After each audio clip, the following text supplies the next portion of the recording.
Bonjour à toutes et à tous et bienvenue dans ce 10e épisode de notre podcast Retour d'XP. Je m'appelle Arthur et je serai l'hôte et animateur de ce 10e épisode. Et avant de commencer, laissez-moi vous rappeler en quelques mots le fonctionnement de notre podcast. À chaque épisode, l'invité du jour tire au hasard l'un des 2 ou 3 sujets qu'il a lui-même proposé en amont de l'émission. Le but étant ensuite d'avoir un échange sur le sujet en question en l'abordant sous toutes ses facettes. Et pour ce 10e épisode, j'ai le plaisir d'accueillir Léo. Bonjour Léo, comment vas-tu ? Ça va et toi ? Eh ben écoute, très bien, ravi de t'accueillir pour ce 10e épisode. C'est un plaisir. Ouais, c'est vrai que je me rends compte, 10, ça commence à faire, c'est le premier palier à double chiffre qui est atteint. Donc voilà, en espérant que ça continue. Peut-être atteindre le triple chiffre, ce serait sympa. Ouais, il y a encore une longue marche.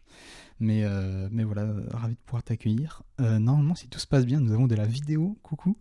Pour la première fois, voilà, Léo a accepté d'être filmé.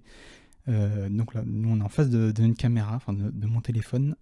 J'espère que vous aussi, parce que ça se trouve au moment où vous écouterez ce podcast, je me rendrai compte que la vidéo n'est pas exploitable et du coup vous aurez de l'audio comme d'habitude, mais je vais essayer de faire en sorte que ce soit pas le cas. Donc voilà, normalement vous avez de la vidéo. Je suis désolé, le volet qui est derrière moi ne descend pas, du coup vous avez mis la tête sur un fond blanc, une espèce de halo blanc derrière moi. Donc voilà, je m'excuse d'avance si on voit pas bien ma gueule. Mais voilà, Léo est pareil, le cadre est un peu juste et tout, mais on va essayer de s'en sortir. Bref, pour commencer, est-ce que tu pourrais un peu te présenter en quelques mots, nous dire qui tu es ? Eh bien, écoute, qu'est-ce que je peux dire sur moi ? Je m'appelle Léo, j'ai 22 ans tout bientôt. Je travaille dans l'animation périscolaire avec les enfants, avec des enfants d'élémentaire notamment. Et à côté, je fais un peu de musique, je fais un peu pas mal de trucs. Qu'est-ce que je peux dire de plus ? Je ne sais pas trop. Non, c'est déjà très bien. Okay. Justement, on s'est rencontrés par la musique. Ça fait bientôt 3 ans, je crois qu'on se connaît à peu près. On s'est rencontrés début 2023, à l'époque où je travaillais encore pour l'accord. Et je me demande si c'est pas la première jam du bout des langues qu'on s'est rencontrés. Il y a des chances pour que ce soit ça. C'était pas plutôt au projet... T'étais à la batterie, j'étais à la basse. Non, on s'est rencontrés avant, non ? Je pense qu'on a dû se rencontrer en jam avant. Ouais, il y a eu une jam, une première. Et après, il y a eu ça. Il y a eu le projet album session quelques mois plus tard. Ouais. Et depuis, il s'est passé des choses, les ateliers blues et autres. Mais on ne va pas trop s'attarder là-dessus, parce que ce n'est pas le sujet de l'émission. D'ailleurs, en parlant de sujet de l'émission, je propose qu'on procède sans plus attendre au tirage au sort de la thématique du jour. Du coup, tu as devant toi une pochette. Donc voilà, les gens peuvent la voir pour la première fois, normalement, j'espère. Une petite pochette sur laquelle il y a les thèmes proposés par Léo, qui va pouvoir en tirer un. Ah, une masse ça. Ouais, la pochette n'est pas hyper pratique, mais bon. Donc, je te laisse lire le papier et annoncer. Animation. Et parfait ça, merci pour ce tirage. Effectivement, animation que tu as proposé, un sujet qui me parle beaucoup aussi, étant moi-même animateur. Bon, ça fait presque 1 an que j'ai pas fait d'animation, mais voilà, ça a été quand même le cœur de mes dernières années, quoi. Donc ça va être intéressant. Du coup, comme d'habitude, le temps que je retrouve ma petite trame sur le sujet, donc animation, est-ce que tu peux expliquer en quelques mots pourquoi tu as choisi ce sujet ? Je trouve que c'est un sujet qui me parle. J'en parlerai peut-être plus tard, plus en détail. Je ne sais pas quelles sont tes questions, mais c'est mon travail depuis bientôt 1 an et demi, 2 ans. Et en fait, il y aurait que le côté travail lié aux enfants, mais en fait, ça peut amener vers beaucoup d'autres choses en termes de la perception du rapport de l'adulte à l'enfant, sur aussi comment évoluent tout simplement les générations. Donc en fait, c'est hyper large parce que c'est en lien avec du public qui est vivant, quoi, donc qui évolue en permanence. Donc ça me semblait sympa d'en parler. C'était un peu long ce que j'ai dit. Non, mais c'est intéressant de voir un peu ta vision vis-à-vis de cette thématique. Bon, après, moi, j'ai fait ma petite trame en basant aussi sur ma propre expérience en tant qu'animateur, sur un peu les différents aspects qui rythment le quotidien ou la pensée, entre guillemets, d'animateur. Mais on va essayer d'aborder un peu pas mal de sujets en long et en large. Et puis après, comme d'habitude, comme je le dis à tous mes invités, si jamais il y a des sujets qu'on n'évoque pas mais que dont tu as envie de parler, il ne faudra pas hésiter. Voilà, voilà. Du coup, on va pouvoir commencer, c'est parti. Comment a commencé ton rapport à l'animation? Est-ce que par exemple, quand tu étais enfant, tu subissais, tu étais animé, est-ce que tu allais, je sais pas, au périscolaire, en centre de loisirs, en club de vacances ou je ne sais quoi quand tu étais petit par exemple? Absolument pas, parce que j'étais un gamin un peu qui bougeait un peu dans tous les sens. Mes parents avaient pas forcément des moyens énormes, donc je suis jamais allé en centre aéré ou en centre de loisirs. Je suis jamais parti en séjour de vacances en colo. Et j'ai fait du périscolaire, ça doit se compter sur les doigts de la main sur mes 8 années que j'ai fait entre la maternelle et l'élémentaire. Donc en fait, je connaissais pas du tout, je connaissais de loin. Et, euh, et même plus tard, en fait, je suis arrivé à ce métier-là plutôt complètement par hasard, quoi.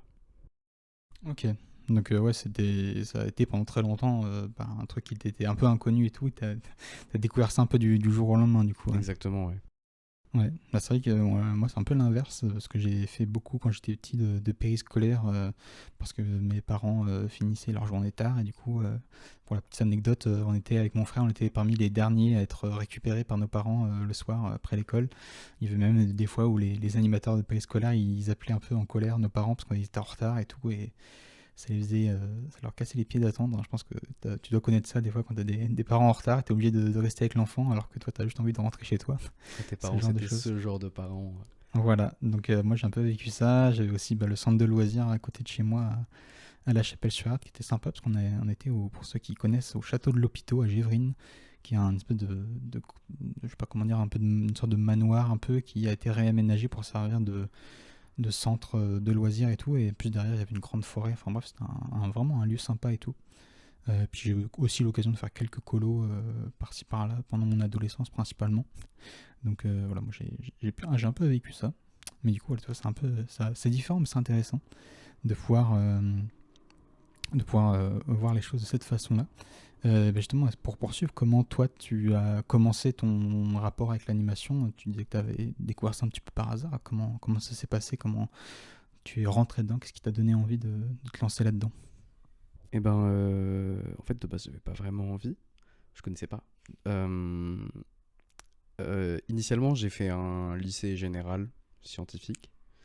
Et après, je suis parti faire un BTS en production horticole, spécialisation maraîchage biologique à Nantes. Donc en fait, c'était pour faire pousser des plantes, quoi.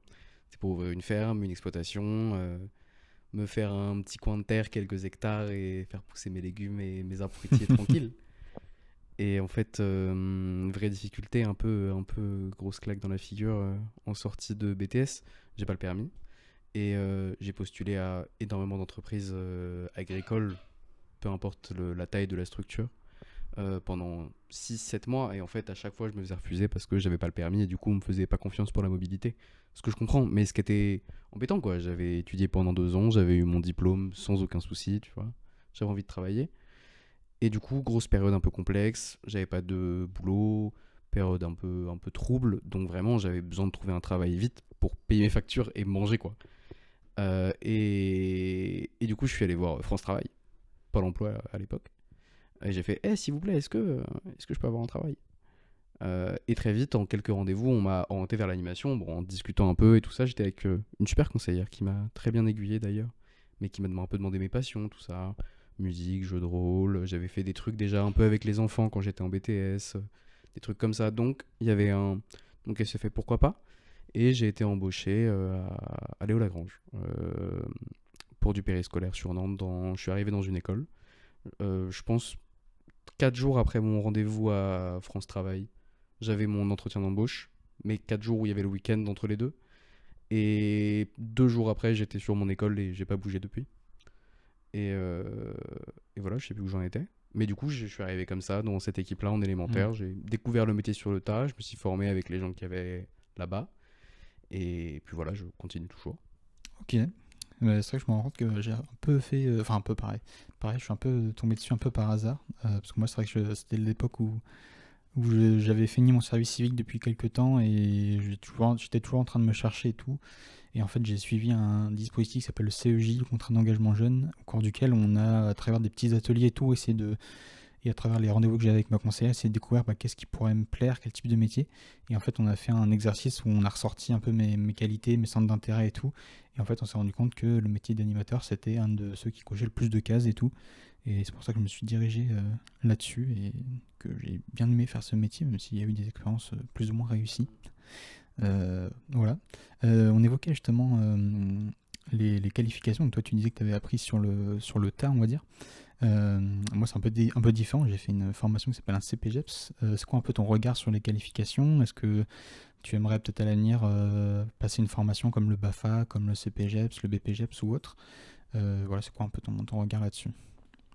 Je suis en train de passer mon BAFA. J'ai fait mon stage pratique en 6 jours de vacances cet été. Et voilà, il me reste l'approfondissement, la troisième partie du BAFA, pour ceux qui connaissent pas trop. Et plus tard, oui. Et en fait, il y a plein de diplômes super intéressants, plein de qualifications, surtout dans le milieu de la direction. Et puis, animateur, c'est. Je pense que tu seras assez en accord avec ce que je vais dire, mais c'est un métier qui est assez précaire et qui peut être parfois un peu compliqué. Quand tu es tout seul, ça peut le faire, mais plus tard, si tu as envie de faire ta vie et tout simplement grandir, quoi. Euh, Tu peux avoir besoin d'autres revenus et de faire plus d'heures de travail, faire plus de choses, et la direction, c'est très bien pour ça. Donc les qualifications de direction sont intéressantes et même, je pense, essentielles pour des personnes qui voudraient évoluer dans l'animation. Et, euh, et mon regard sur les qualifications, je pense que ça prend du temps pour se faire former, même après avoir été engagé dans de l'animation, parce que vu qu'il y a tout le temps besoin d'animateurs, euh, en fait, tu peux très vite te retrouver paumé, envoyé sur un truc et qu'on n'ait pas trop le temps de te dire ce qui se passe, quoi. Et donc j'encourage en fait à faire des formations, même des formations de quelques jours proposées par les structures d'animation, de parler, de se former, tout ça. C'est important. Je dirais même que c'est nécessaire, quoi. C'est un vrai métier, c'est pas juste tu te poses dans un endroit et tu regardes des enfants faire des trucs pendant une demi-heure, une heure. C'est beaucoup plus profond que ça, c'est beaucoup plus technique, beaucoup plus demandeur de compétences, autant humaines que professionnelles, qu'on pourrait penser au premier abord. Mm.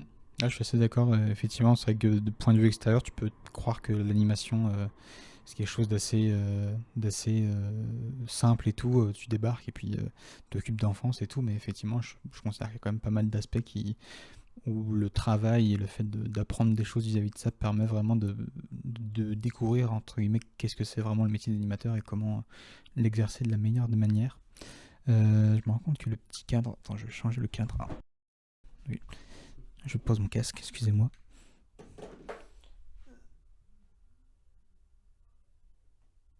On te voit dedans? Je crois. Attends. Ouais, je pense que je vais un peu me rapprocher, mais c'est juste que toi, je trouvais Oui. que l'arrière de ta tête était un peu coupé. Donc Ah oui. voilà, c'est pour ça que j'ai un peu recadré. Je me balance sur ma chaise, quoi. C'est chiant. T'inquiète, c'est la première fois qu'on fait de la vidéo, vous l'aurez remarqué, donc c'est encore un peu en rodage. Euh, voilà. Pour poursuivre, je voulais parler des différentes structures d'animation. Toi, tu disais que tu faisais du périscolaire, mais on sait que dans l'animation, il y a plein de structures différentes, les centres de loisirs, le club ado, les clubs vacances, plein de choses. Du coup, est-ce que le périscolaire, c'est le seul truc que tu as fait jusqu'à maintenant? Et si oui, est-ce que ça t'intéresserait de découvrir de nouvelles structures d'animation et essayer de nouvelles choses à ce niveau-là? En parallèle de ça, j'ai un peu vu à quoi ressemblaient les expériences de centre de loisirs et ça m'intéresserait beaucoup d'en faire. Pour ça que je finis mon BAFA. Et cet été, j'ai fait un séjour de vacances, plus communément appelé une colo. Et c'était une super expérience radicalement différente du périscolaire, beaucoup plus intense, beaucoup plus court.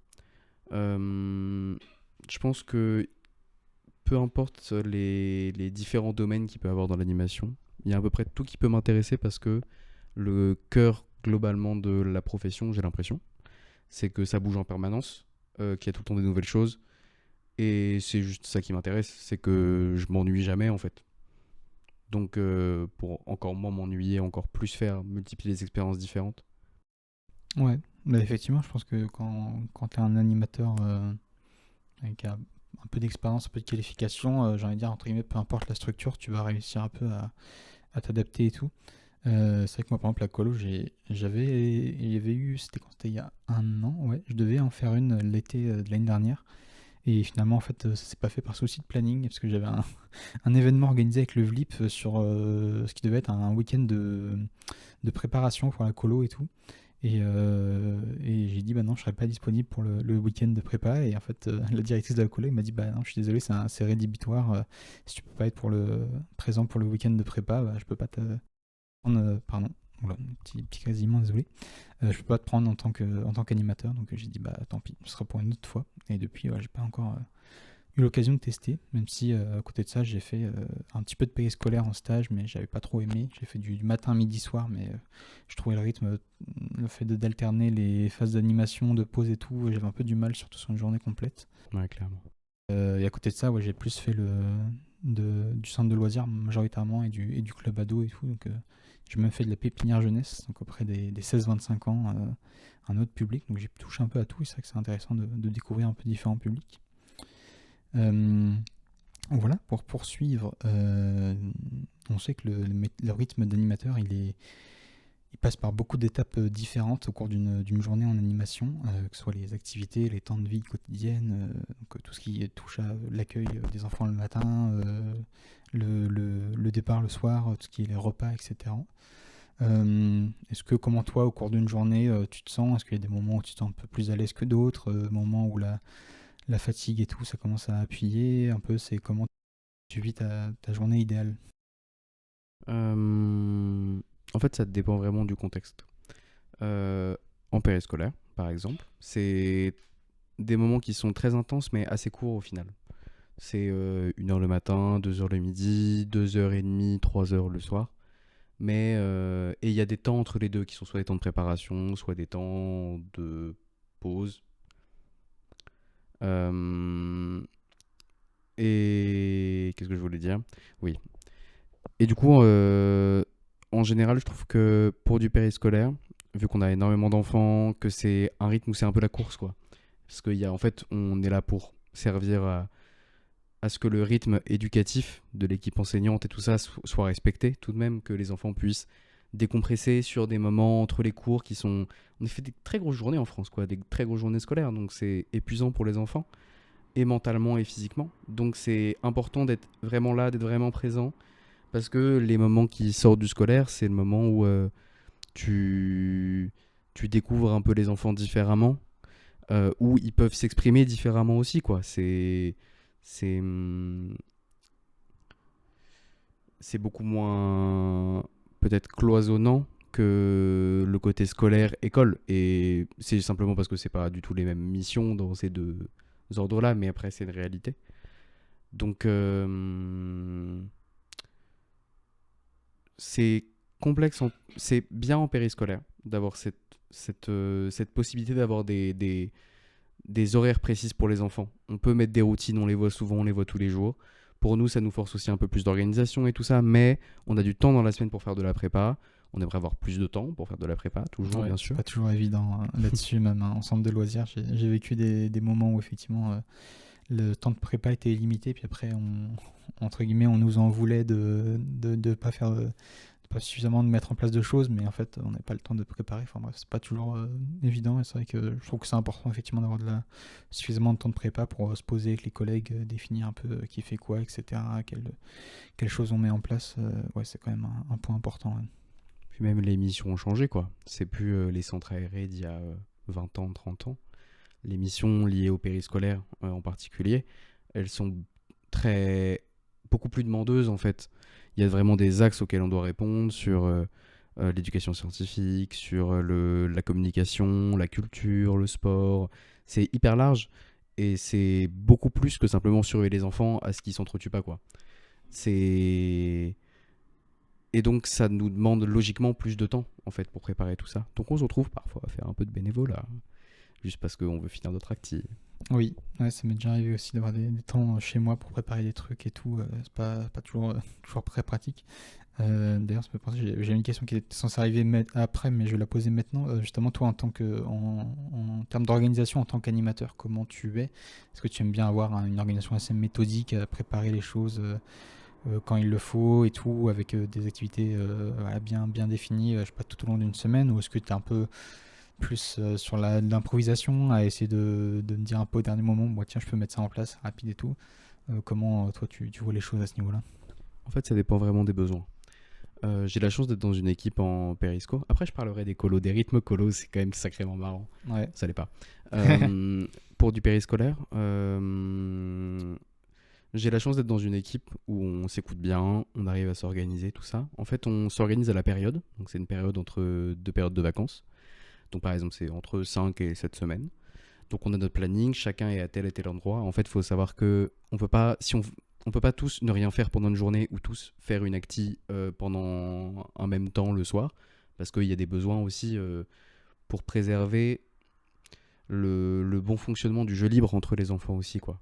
Que ce soit sur la cour, en périscolaire, le fait qu'ils aient... On met beaucoup d'importance, enfin, en tout cas moi et mes collègues, et beaucoup des animateurs que j'ai rencontrés d'ailleurs, hein, la majorité des gens avec qui je m'entendais bien professionnellement partageaient la même vision, mais de laisser une marge de manœuvre en fait aux enfants, quoi. Une marge d'expression, de réflexion, pour se dépenser. Et donc, il y a besoin parfois d'être sur des temps où juste on résout des conflits, on fait en sorte que ça se passe bien, on est là en surveillance, on observe les enfants, comment ils interagissent entre eux, qu'il n'y en a pas un qui soit mis de côté, simplement à quel profil correspond chaque enfant, quoi, et comment s'adapter au mieux. Et donc ça, dans l'organisation, ça nécessite de savoir à peu près, pour se caler entre nous, qui est à tel endroit, à quel moment. Euh, et du coup, ça arrive des fois d'improviser des activités quand les enfants demandent. Et là, c'est plus. Je pense qu'il y a plusieurs écoles, quoi. Il y a des animes qui font leurs trucs un peu au pif, ou qui font tout le temps les mêmes trucs, parce que c'est plus simple, mais en même temps, il y a un bon côté à faire tout le temps les mêmes trucs. Ça dépend le truc, mais il y a des enfants qui aiment beaucoup ça. Euh, D'avoir une activité régulière, même si elle est improvisée. Et puis, j'aurais tendance à dire qu'en tant qu'animateur, tu finis par. Enfin, je sais pas ce que t'en penses toi, mais tu finis par avoir dans ta tête une petite banque d'activités que tu peux faire et de façon où tu peux les adapter pour des durées plus ou moins longues, des petits temps d'animation ou plutôt des grands temps d'animation. Euh, et donc, c'est un peu comme caler des briques de Lego, quoi. Pour finir une construction, tu es en mode, ok, les enfants, ils ont besoin de caler un truc à cet endroit-là. Qu'est-ce que j'ai comme briques de Lego dans ma boîte de jeu à mettre là pour que ça leur corresponde, quoi. Ouais, bah, c'est vrai que moi j'ai toujours eu une petite difficulté vis-à-vis de ça, parce que c'est vrai que pendant ma formation de CPGEPS, effectivement, voilà, on apprenait l'importance de mettre en place des activités variées sur plein de thématiques, etc. Mais le fait est que dans la structure où j'ai principalement évolué, sur le quartier du Breil, en gros, le directeur de mon centre, il avait une vision un peu comme tu l'expliquais, où en fait il laissait beaucoup de place aux enfants pour faire ce qu'ils veulent, pour proposer ce qu'ils veulent. Genre par exemple, alors c'était pas toujours le cas le mercredi, mais je sais que pendant les vacances, en début de semaine, il y avait systématiquement un temps où on demandait aux enfants qu'est-ce que vous avez envie de faire pendant la semaine, et on listait toutes les idées des enfants. Et après, on piochait un peu dans cette liste pour voir un peu ce qui leur plaisait et tout. Ce qui fait qu'en fait, je vais dire malheureusement pas, pendant cette période, pas été habitué à devoir réfléchir méthodiquement à des activités, à les positionner et tout. Et ce qui fait que par moment, j'ai eu des difficultés à me dire, bah, ok, il faut que j'organise quelque chose, mais je sais pas quoi. Et je sais que malheureusement, dans d'autres structures, ça a pu un peu porter préjudice, où j'étais dans des structures où il y avait beaucoup plus de trucs là qui étaient. Enfin, c'était beaucoup plus axé, pardon, sur justement la mise en place de choses concrètes, carrées et tout. Et du coup, moi, j'étais pas hyper adapté à ce fonctionnement-là. Donc c'est vrai que j'avoue que par moment, moi je suis un peu plus... j'aime bien un peu rester en retrait juste à faire de la surveillance, même si je sais que c'est pas comme ça qu'il faut définir l'animation évidemment, mais voilà, j'ai un peu plus de facilité, un peu plus de... Un peu, voilà, il y a plein de critères qui rentrent en compte, mais le fait que des fois t'as un peu la flemme, mais du coup, bon, tu laisses les enfants, ils font leur truc, tu les surveilles juste, vérifier que ça se passe bien et tout. Donc voilà, mais je sais que j'ai quand même essayé au fur et à mesure de mettre en place des efforts par rapport à ça pour effectivement, comme tu l'as dit un peu plus tôt, essayer au moins de me faire une petite banque d'animation dans différents contextes pour me dire, bah, au moins là, je suis dans ce contexte-là, bah, j'ai 2-3 jeux en tête que je peux mettre en place rapidement et tout. D'ailleurs, ça me fait une bonne transition pour la suite. Effectivement, quand on parle d'activité, il y a une multitude de possibilités qui s'offrent à nous, on va dire. sachant que voilà, il y a plein de domaines différents, des activités plus sportives, scientifiques, les jeux de société, etc. etc. Pareil, toi, c'est quoi ton rapport à ça? Est-ce que il y a un domaine d'activité qui te plaît plus que les autres? Est-ce que tu essayes au contraire de diversifier un maximum ce que tu proposes? Est-ce que ça dépend aussi un peu des collègues, de ce qu'ils mettent en place eux de leur côté? Comment tu te positionnes par rapport à ça? Est-ce que juste avant de répondre à ta question, je peux compléter sur ce que tu disais juste avant, Ouais. sur la Oui, oui, surveillance. carrément. Je trouve qu'il y a aussi des pratiques d'animation, déjà juste en lien avec la surveillance, quoi. Et d'ailleurs, c'est un truc que j'aime beaucoup faire en animation, parce que je m'en sors pas trop mal. Mais tu peux faire de la surveillance juste, regarder que ça se passe bien, mais en vrai, ça peut être beaucoup plus complexe que ça. Ça peut être vraiment analyser les comportements entre les enfants, quoi. C'est avoir une vision un peu au-dessus pour savoir un peu ce qui se passe, prévenir de situations problématiques et tout ça. Et puis même, il y a un truc que j'ai beaucoup fait, c'est je vois les enfants, les jeux auxquels les enfants jouent entre eux, et je les réadapte pour faire des trucs un peu plus construits, que je peux présenter à d'autres enfants. Même des fois, je regarde, tu vois, je leur en parle, je suis en mode, ok, c'est sympa, est-ce que tu voudrais faire ça plus souvent, tout ça? Ou des jeux de cartes, des jeux de société, tu vois. Puis même juste pour comprendre les enfants, quoi. Comprendre un peu quels trucs leur passent par la tête actuellement, quels sont les trucs qu'ils ont chopés sur Internet ou à la télé qui leur inspirent des trucs, pourquoi est-ce que ça leur inspire de l'imaginaire de cette façon-là. Donc, même, je pense que ouais, même le côté surveillance dans l'animation peut être très complexe, très pointu. Et c'est, je pense, une part professionnelle qui est loin d'être ingrate dans notre profession. Ok. Eh ben, c'est vachement intéressant déjà ce que tu dis, parce que j'avoue que je voyais pas forcément les choses de cette façon, mais je comprends effectivement de fonctionner de cette manière-là. Et du coup, pour les activités, je te laisse reprendre la question que j'ai posée. Euh, pour les activités, du coup, ça rejoint ma troisième phase de comment est-ce que je m'organise. Il m'arrive aussi de m'organiser sur des activités périodiques. C'est-à-dire que sur une période, ça va être chaque soir, avec tel groupe d'enfants, je leur demande quand ils sont dispo, on fait tel ou tel truc. Les activités que j'ai dans cet ordre-là, depuis que je suis arrivé, je fais du jeu de rôle avec les enfants. Au début, j'avais un groupe de 8-9. Là, ils sont 35. Du coup, tu t'organises, en fait, tu fais des scénarios. En fait, j'ai beaucoup parlé avec d'autres animateurs qui font du jeu de rôle sur leurs écoles. En vrai, il y en a plein. Dans chaque école, il y a au moins un animateur jeu de rôle. Il faut, en vrai, c'est super important. Ouais. Et, et on a tous des façons de faire différents, quoi. Il y en a qui, par exemple, un animateur qui fait des dessins en amont de chacune des séances. Il fait une séance toutes les 2 semaines, toutes les semaines. Il fait des dessins en amont, des coloriages. Il est avec des maternelles. Et il file des coloriages en lien avec le scénario pendant l'histoire. Pour que les enfants, pour garder leur attention et tout ça, ils dessinent pendant qu'il y ait le truc, tu vois. Que l'histoire se passe. Et du coup, ça, super intéressant comme domaine, le jeu de rôle, quoi. C'est de l'imaginaire, ça permet de faire se rassembler les enfants, qui parlent entre eux. Ça permet aussi en poussant à la coopération, de casser des mésententes qu'il peut y avoir dans des groupes d'enfants, quoi. J'ai eu ça d'enfants qui s'entendaient pas du tout, mais c'était 2 groupes d'enfants, 3 et 3, qui étaient très intéressés pour faire du jeu de rôle. Ils sont arrivés, au début, ils se fritaient un peu. Mais au final, en fait, à force de jouer entre eux, mais en même temps, c'est ce qu'on amène aussi, bah au final, ça a fini par créer des liens, et maintenant, ils sont plus ou moins potes, ou alors ils s'entendent bien, et ils rejouent ensemble et tout ça. Donc, avec l'activité est utilisée comme vecteur comme ciment social, quoi. Et du coup, c'est ce genre d'activité que j'aime beaucoup faire. Je fais aussi des activités de jardinage. Il y a un peu, du coup, vu que j'étais en agri, Oui, ce que j'allais dire, du coup, ça rejoint ce que tu ça faisais avant. rejoint. Il y a un petit coin de terre morte au milieu de la cour de mon école. C'est une école de centre-ville de Nantes. Et quand je suis arrivé, j'ai regardé et bon, pour faire simple, c'est un sol qui est complètement mort. Il y a que de l'argile, il est hyper lourd, hyper compact. En même temps, les enfants, ils marchaient dessus, tu vois. Mm. Et il n'y a plus rien, pas de matière organique, il n'y a rien pour faire pousser. Et donc, on regarde un peu, tu vois. On fait des analyses de sol, on regarde, ok, il y a ça dans le sol, il y a ça qui est bien. Je regarde quelle est la météo des environs, quelle est l'exposition, qu'est-ce que je peux mettre. Et qu'est-ce que j'ai le droit de mettre aussi, quoi. Je peux pas faire pousser des légumes et les filer aux enfants, parce Oui. que c'est les sols de Nantes pollués, tout ça. Euh, du coup, je regarde qu'est-ce qui peut intéresser les enfants aussi, quoi. Donc, on a un petit jardin. Bon, il a pris un sacré coup sur la figure l'été dernier quand il a fait archi chaud et que j'ai pas pu aller arroser. Mais du coup, c'est des aromatiques, quoi. Sarriette, thym, romarin, des trucs comme ça. Mm. des trucs goûtus aussi, mais en petite quantité, plutôt aromatiques, senseurs et tout ça. Et beaucoup de trucs à fleurs, quoi, des plantes à fleurs, des annuelles qui se ressèment d'elles-mêmes aussi, pour qu'il y ait une autonomie en fait dans ce petit jardin, quoi, pour que si un jour je bouge, ce qui va sûrement arriver, Mm. le truc se continue par lui-même à s'entretenir. Et les enfants, ils adorent ça, quoi. Ils gratouillent dans la terre, ils sont là, ils sèment des graines, ils plantent comment on dit, ils plantent des plantes. Oui. C'est un trou. Mm.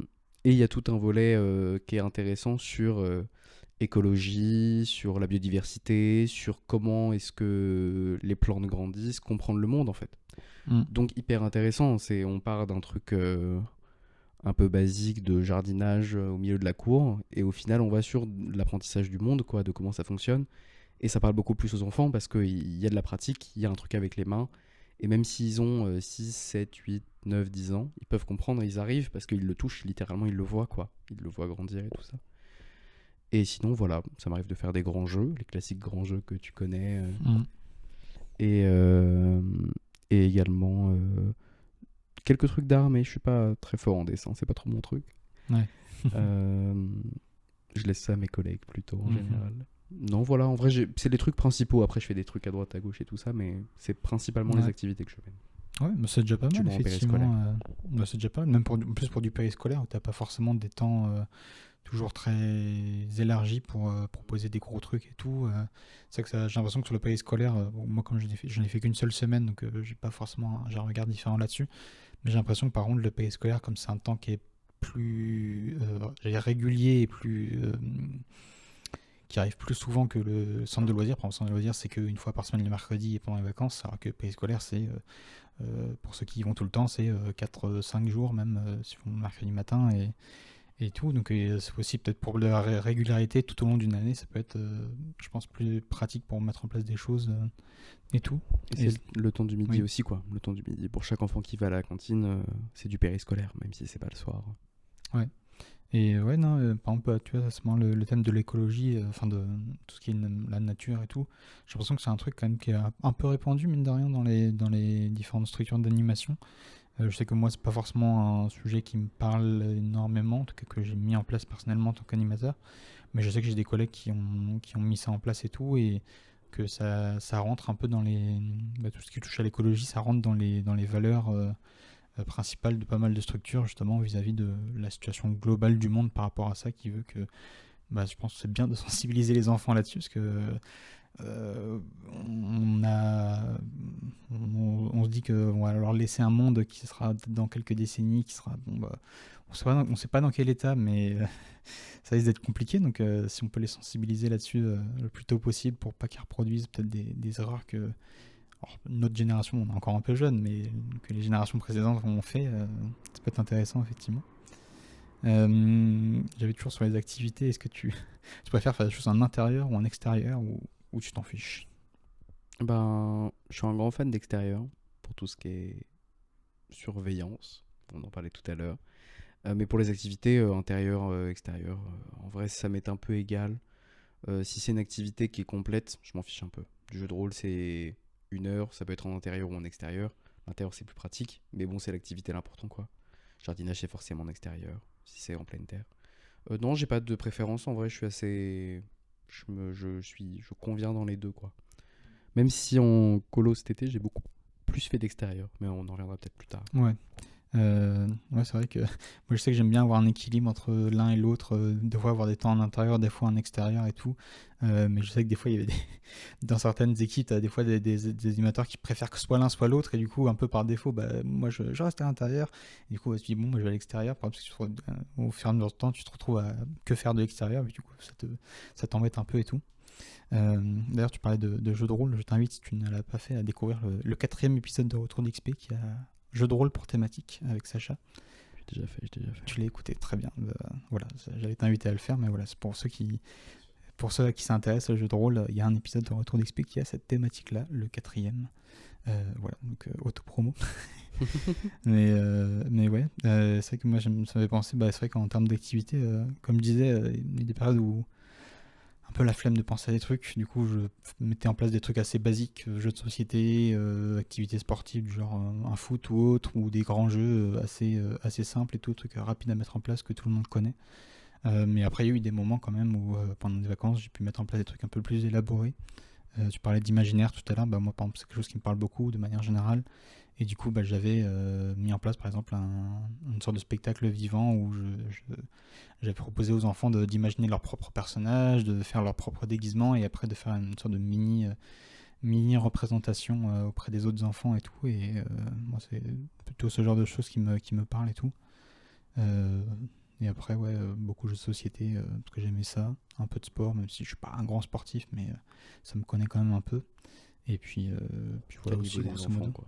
Oui, c'est ça, ouais, ça suffit de fonctionner comme ça, effectivement. Euh, Toujours sur les activités, comment tu t'inspires pour trouver les activités que tu fais? Est-ce que tu t'inspires auprès de tes collègues? Est-ce que tu vas aller sur Internet chercher des choses? D'où te viennent les idées d'animation que tu mets en place? Euh, Ça dépend. En fait, beaucoup des trucs que je fais en animation, des activités que je propose, c'est des activités que je faisais quand j'étais enfant, quoi. Donc en fait, c'est ce que j'aimais bien faire. Donc c'est comment est-ce que je peux le transmettre aux enfants de maintenant pour qu'ils se réapproprient aussi ces choses-là, quoi. Donc Internet, je sais qu'il y a beaucoup d'animes qui font ça et c'est bien. En vrai, c'est un moyen de communication en fait entre professionnels. Bon, il y a du moins bon, du bon, tout ça, mais c'est une bonne banque de données très large. Mes collègues, bien sûr. En vrai, beaucoup sur des questions de posture, d'animateur avec les enfants, sur des questions d'organisation, où je suis un peu plus frileux parfois, ou simplement pas très sûr de moi. En fait, on en parle entre nous, quoi. On discute de comment est-ce qu'on dirige nos activités. De toute façon, on n'a pas le choix de le faire parce que si on s'organise un planning et qu'on n'en parle à personne et que du jour au lendemain, on est 5 sur 8 à faire une activité dans la même salle le même soir, problème. Du coup, on en parle Mm. forcément, on dialogue, quoi. Euh, Et j'ai pas mal chopé de trucs au BAFA, des Mm. propositions d'activités. Et même, vu que c'était une formation très. Ça nous mettait tous en émulation, quoi. On réfléchissait tous pendant 10 jours à l'animation, que ça a des activités, des temps d'animation. Donc j'ai beaucoup pris de ce qu'ont inventé mes collègues de formation, ce qu'on a pu inventer, ce que j'ai pu demander aussi à mes formateurs. Euh, non, voilà. En vrai, toutes les idées sont bonnes à prendre un peu dans tous les sens, quoi. Mm. C'est marrant, ça me fait penser à. Tu parlais justement du fait d'être ensemble entre collègues pour créer une sorte d'émulation et trouver des idées un peu. Et tout. Ça me fait penser en CVJF, il y avait eu un temps qui était dédié à la. Ça y est, j'ai oublié le terme, je suis désolé, ma formatrice va me taper sur les doigts. Tout ce qui est créer un univers autour d'une activité, c'est un terme, je La sais plus comment. fabulation. La fabulation, parfait, merci. Sur la fabulation. Et du coup, on était par petits groupes de 3-4 personnes, on devait imaginer une fabulation qu'on mettrait en place avec des enfants. Et en fait, les fabulations que chacun avait proposées, elles étaient incroyables, il y avait tellement de recherches et tout. Je me souviens, j'étais avec 2 gars de ma formation, on avait imaginé en gros qu'on accueille un groupe d'enfants dans un musée et tout, ou je sais plus, c'est un musée ou une banque, et en fait, pendant que le guide ait fait la présentation, bah, il y a un vol qui a lieu sous leurs yeux.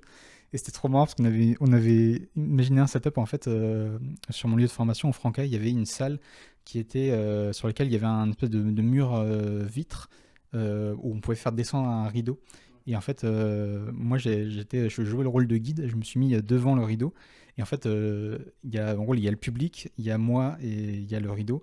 Et en gros, je suis en train d'expliquer au groupe, je leur dis, ici on est dans la banque la plus sûre du monde, rien ne sera volé, personne ne pourra jamais pénétrer dans la banque et tout. Et en fait, pendant que je fais ce discours-là, tu vois le rideau qui se lève et en fait, derrière la vitre, tu vois des voleurs qui sont en train de voler en direct ce qui se passe. Et je me souviens que, genre, du coup, bah, le groupe, c'était nos camarades de formation et je me souviens qu'ils avaient explosé de rire et ils avaient trouvé ça génial et tout. Et j'avoue que je savais pas je pensais pas que ça allait provoquer un tel effet, mais le truc était super bien. C'est vrai que des fois, il y a un peu une différence entre ce que tu imagines entre eux, avec tes collègues et tout. Et après, quand tu veux le mettre en place sur ta structure, bah, des fois, tu te rends compte que ah oui, mince, bah, le public, ça peut difficilement marcher. Ou alors, il n'y a pas ce qu'il faut et tout. Il n'y a pas les mêmes conditions et tout. Donc, Mais c'est vrai que ça donne lieu quand même à des moments sympas. Je trouve qu'à plusieurs, c'est plus facile effectivement de trouver des idées d'animation que seul et tout. C'est pas toujours très motivant, quoi. Ouais, clairement. Et ça aide beaucoup à trouver des adaptations, quoi, comme tu viens de le dire, en fonction des structures, des lieux, du temps que t'as.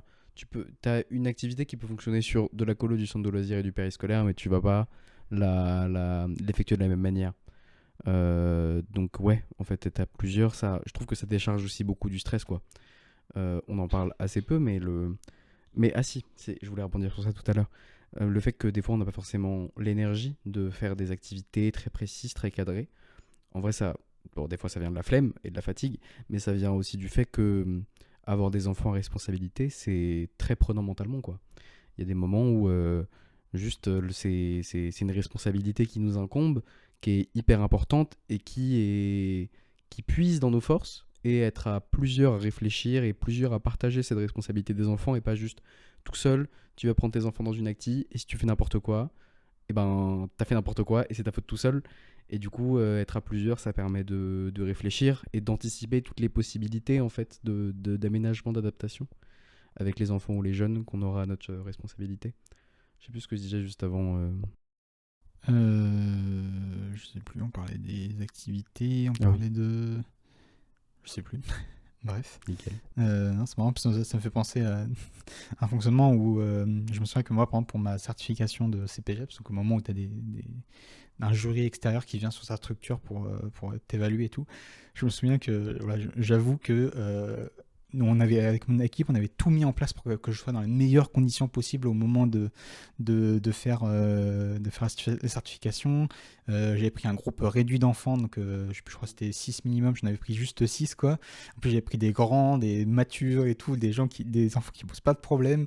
J'avais pris un cadre super carré et tout, super organisé, tout propre, tout beau. Et du coup, tu vois, c'est passé hyper crème, ça s'est super bien passé, c'était nickel, c'était parfait, tout allait bien. Mais le truc, c'est que ça a été quasiment presque le seul moment de l'année où j'ai vraiment tout mis en place de cette façon-là et que mon équipe a été à fond à mes petits soins, entre guillemets, pour que je sois dans les meilleures conditions. Alors que finalement, le reste de l'année, je vais pas dire que c'était le bordel non plus, mais bah, c'était, voilà, j'étais un peu plus à la cool, Les quoi. conditions réelles, quoi. Enfin, Les conditions réelles, on n'a exactement. pas 6 enfants dans une acti, quoi. Impossible. Ouais, donc, mais voilà. Euh, J'aimerais justement aborder justement la question des enfants, le rapport aux enfants. Alors je sais pas, je savais pas trop comment intituler les questions, euh, mais un peu quel est toi ton rapport aux enfants, quelle est un peu ton attitude auprès d'eux, etc. Comment tu te comportes, quelle posture en tant qu'animateur tu aimes avoir auprès des enfants, etc. Ce genre de questions-là. Je sais que c'est pas hyper clair, mais Non, si c'est clair, c'est juste ça nécessite réflexion parce que c'est une question très complexe. oui, Non, pas et le des temps fois je complexe, pose des questions un peu larges comme ça, mais tu fais bien, tu fais bien. mais prends le temps de réfléchir. Je vais aller point par point un peu. Tout d'abord, mon rapport aux enfants. J'estime que, en tant qu'animateur, on en parlait tout à l'heure avec les activités, mais on a un rôle de transmission qui fait partie de la mission globale des équipes éducatives, en fait. Enseignants, éducateurs spécialisés, animateurs, enfin, toute la ribambelle, quoi. Mais... Et que, du coup, de cette responsabilité, on a besoin, on doit être dans... Transmettre aux enfants... pardon. Éviter de faire déborder sur les enfants les propres dysfonctionnements éducationnels qu'on a pu vivre nous. Et transmettre une nouvelle façon d'éduquer les enfants qui a beaucoup été basée qui peut être beaucoup basée sur la menace, sur la peur, sur crier sur les enfants ou les frapper quand ils font des bêtises. Et en fait, ça marche pas. Ça marche pas parce que c'est un enfant où tu vas lui faire peur, il va pas comprendre les choses. Et s'il comprend pas les choses, il peut pas les retransmettre aux autres, il pourra pas les retransmettre plus tard dans sa vie. Ça crée des blocages en fait. Et on peut pas faire le travail des parents et on va pas le faire parce que c'est pas du tout notre rôle, bien sûr. Mais l'important, c'est de donner des petites clés, des petites portes. Tu vois, ça peut être des activités particulières qui pourront éveiller des passions chez des enfants, mais ça peut être des façons de faire. En mode, ok, peut-être que chez toi, ça se passe de cette façon-là. que quand tu fais une bêtise, et bah, tu te fais crier dessus. Mais ici, c'est pas le cas, parce que c'est pas nécessaire. Et ça invalide pas forcément l'autre façon de faire. Enfin, mais ici, c'est pas comme ça qu'on le fait. Et du coup, plus tard, eh ben, ça peut permettre d'avoir des visions différentes, quoi. En grandissant, ces enfants-là, ils vont être en mode ah, ok, c'est comme ça que moi, on m'a éduqué, avec cette façon-là. Mais de cette façon-là, il y avait aussi des trucs sympas à prendre. Et puis, ça aide à se construire, quoi. Ça met, pareil, des briques de Lego. Ça met des briques de Lego à disposition Mm. pour ce que tu veux construire. Et donc, j'essaie d'avoir cette posture-là, quoi. De. Après, on est humain, bien sûr, mais de ne pas faire déborder sur les enfants mon stress ou ma propre frustration ou mes propres réflexes que je peux avoir, mais qui me sont hérités parce qu'on m'a dit les choses comme ça.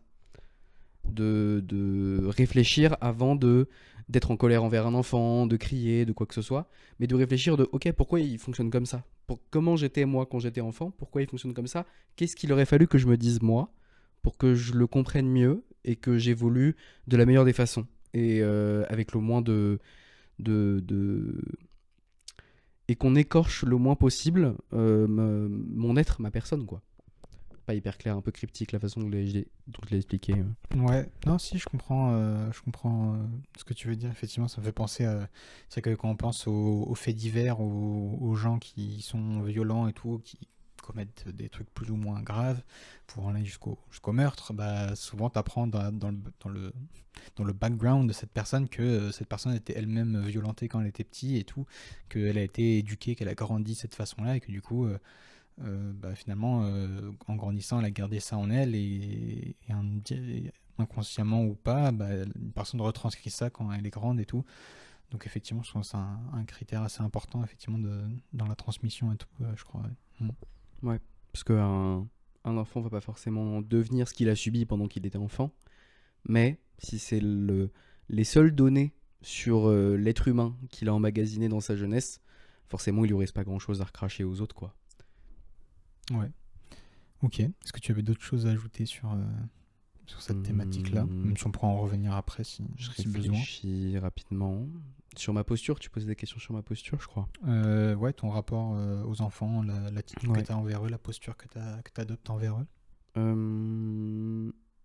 Après, j'avais d'autres questions pour poursuivre là-dessus. Si ben, vas-y, carrément. Toujours un peu là-dessus, il y avait tout ce qui est l'aspect sanction, punition. Ouais. Sachant que justement, nous, on a appris à faire la différence par exemple, entre sanction et punition. Bien sûr. Que c'est pas la même chose qu'un enfant, il faut le sanctionner et pas le punir.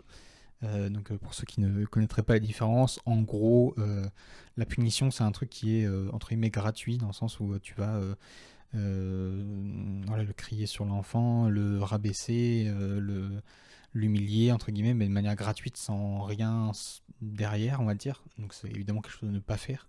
Alors que la sanction, ça va vraiment être quelque chose que tu vas mettre en place auprès de l'enfant qui a eu un comportement déplacé ou qui a fait une bêtise, et l'aider à comprendre pourquoi c'est pas bien d'avoir fait ça, et à travers soit une petite activité ou je ne sais quoi, l'aider à comprendre pourquoi c'est mal et comment tu peux faire pour lui mettre en tête de ne pas refaire ce genre de choses.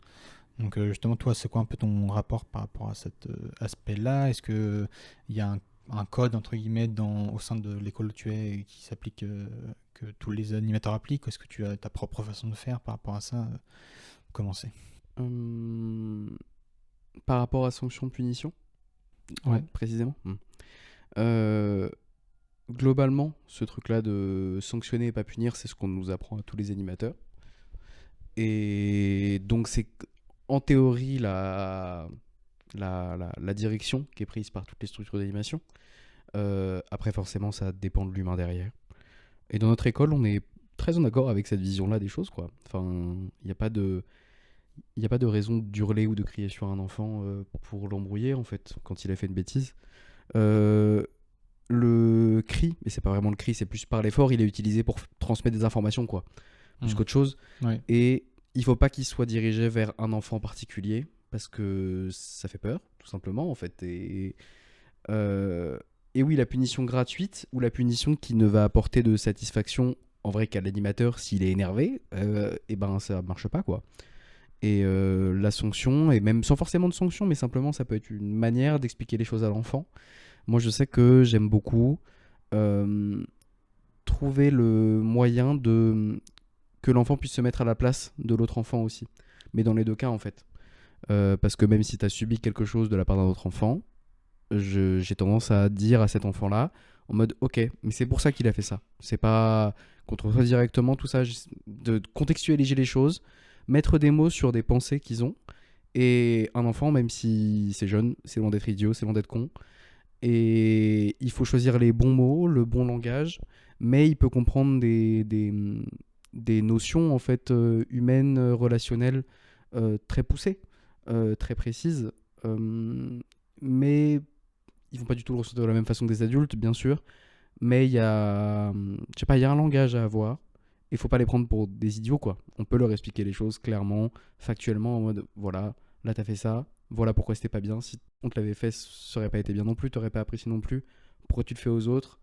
Décortiquer, en fait. Qu'est-ce qui motive ça?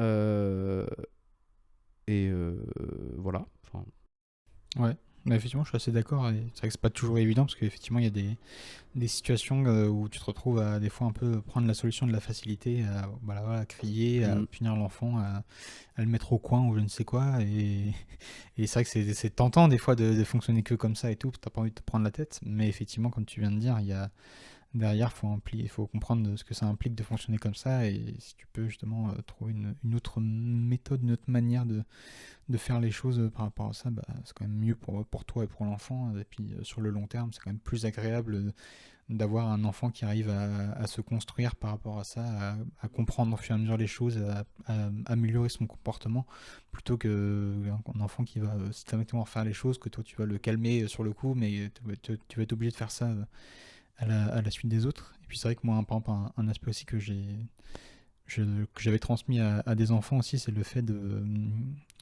faire des efforts, de faire mieux chaque jour. C'est-à-dire que je sais qu'un enfant pourra jamais devenir parfait du jour au lendemain. C'est pas parce que tu as un enfant problématique que tu vas lui dire les choses que d'un coup, hop, il va prendre truc, il va prendre conscience de sa bêtise et il va se mettre à être tout gentil et tout. Mais j'attends des enfants qui fassent des efforts. C'est-à-dire que bah, voilà, d'une semaine à l'autre, j'aimerais bien que ce soit mieux, qu'il y ait une meilleure attitude de sa part et une meilleure relation entre nous et que chaque fois ce soit la même chose pour que, même si ça prend du temps des fois, bah, des fois c'est assez satisfaisant t'es en début d'année, tu rencontres un nouvel enfant qui a un petit souci et tout de comportement et en fait bah, à force de travail et tout, bah, petit à petit l'enfant comprend, se sent plus à l'aise, etc. Et en fin d'année, bah, il est pas toujours parfait, mais au moins là, il a évolué, il a grandi par rapport à ça, et c'est un côté aussi très satisfaisant de suivre cette évolution-là en tant qu'animateur, quoi. et c'est faire grandir les enfants, quoi. Et puis, c'est tout le cœur dedans, c'est pas de tout le temps parler gentiment, de tout le temps faire des cadeaux, mais c'est tout simplement d'être en posture de repère plutôt qu'en posture accablante pour un enfant. On peut être ferme sans être violent en fait, ou sans être agressif envers un enfant. Et qu'est-ce que je voulais dire? Et on parlait d'enfants qui peuvent avoir des soucis de comportement, des trucs comme ça.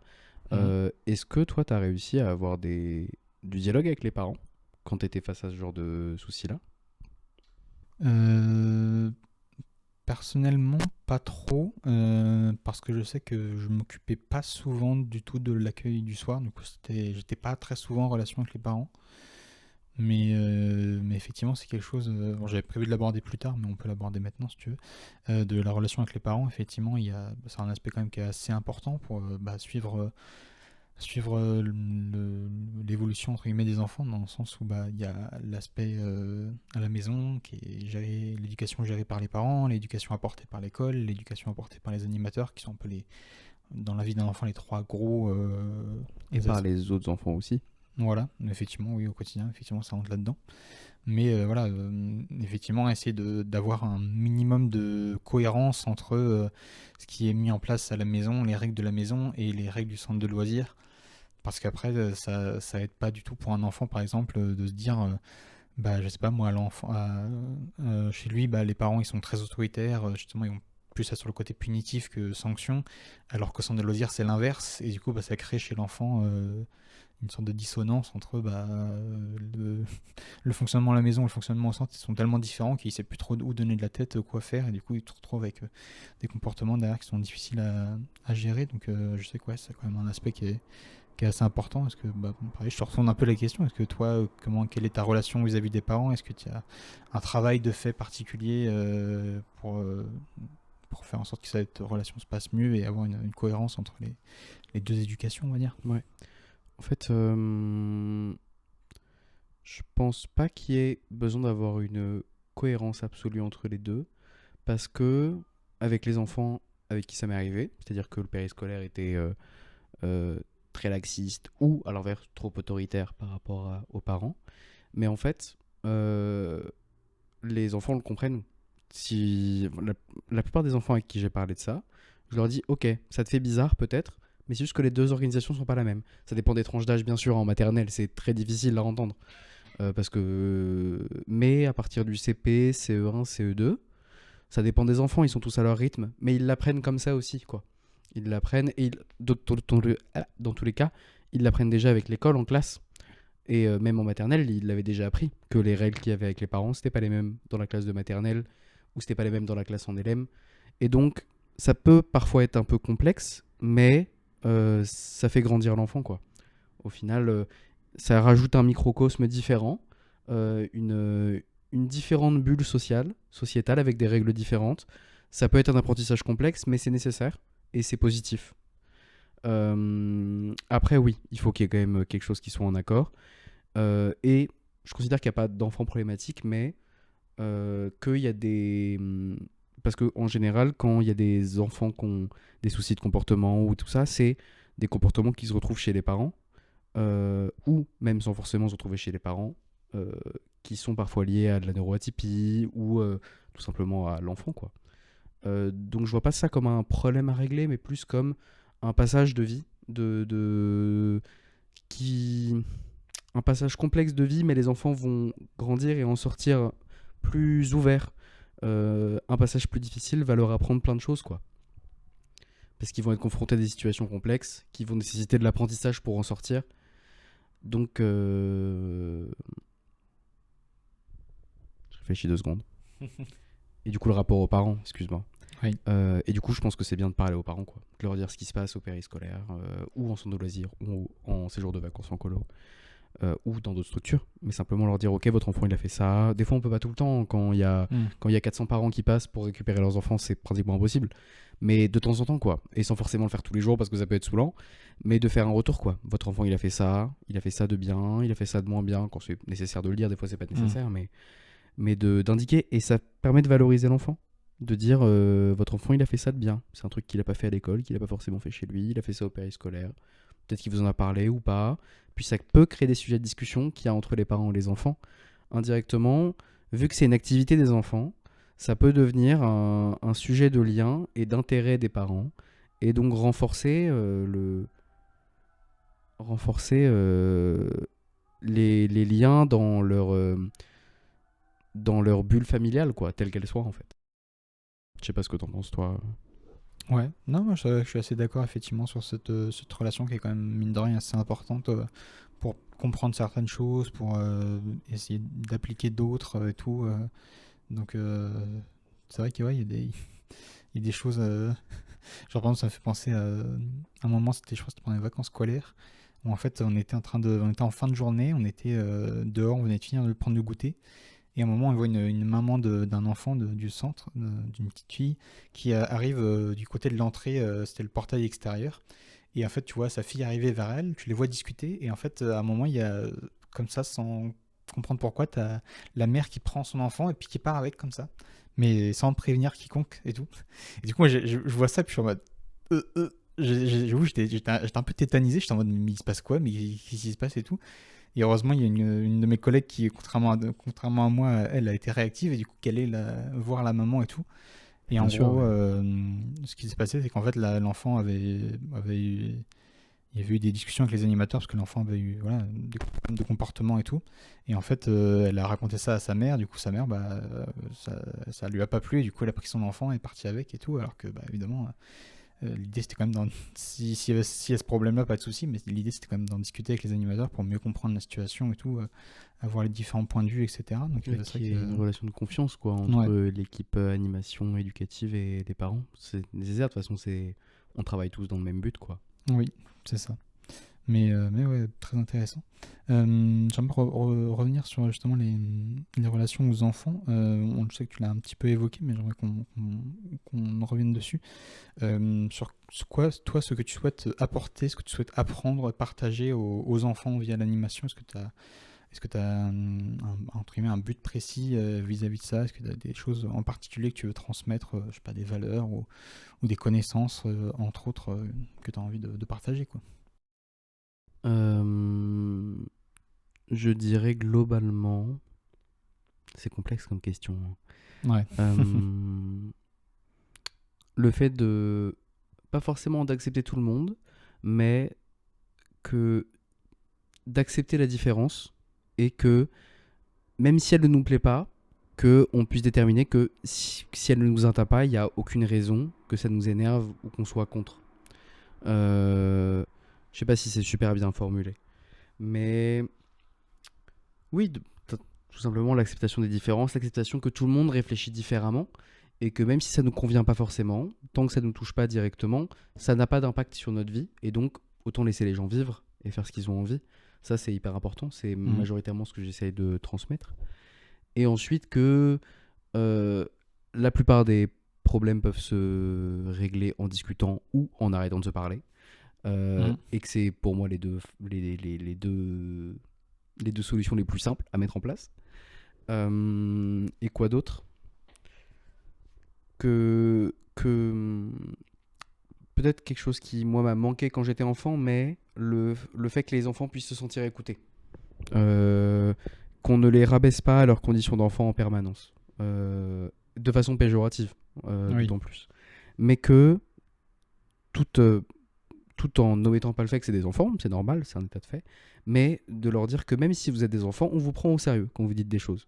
Forcément, on a notre regard d'adulte, on voit les choses différemment, on réfléchit pas pareil sur tout parce qu'on n'a pas les mêmes années de vie, mais euh, c'est un truc qui évolue, je pense, au fur et à mesure, au cours des années, mais que la voix de l'enfant est légitime.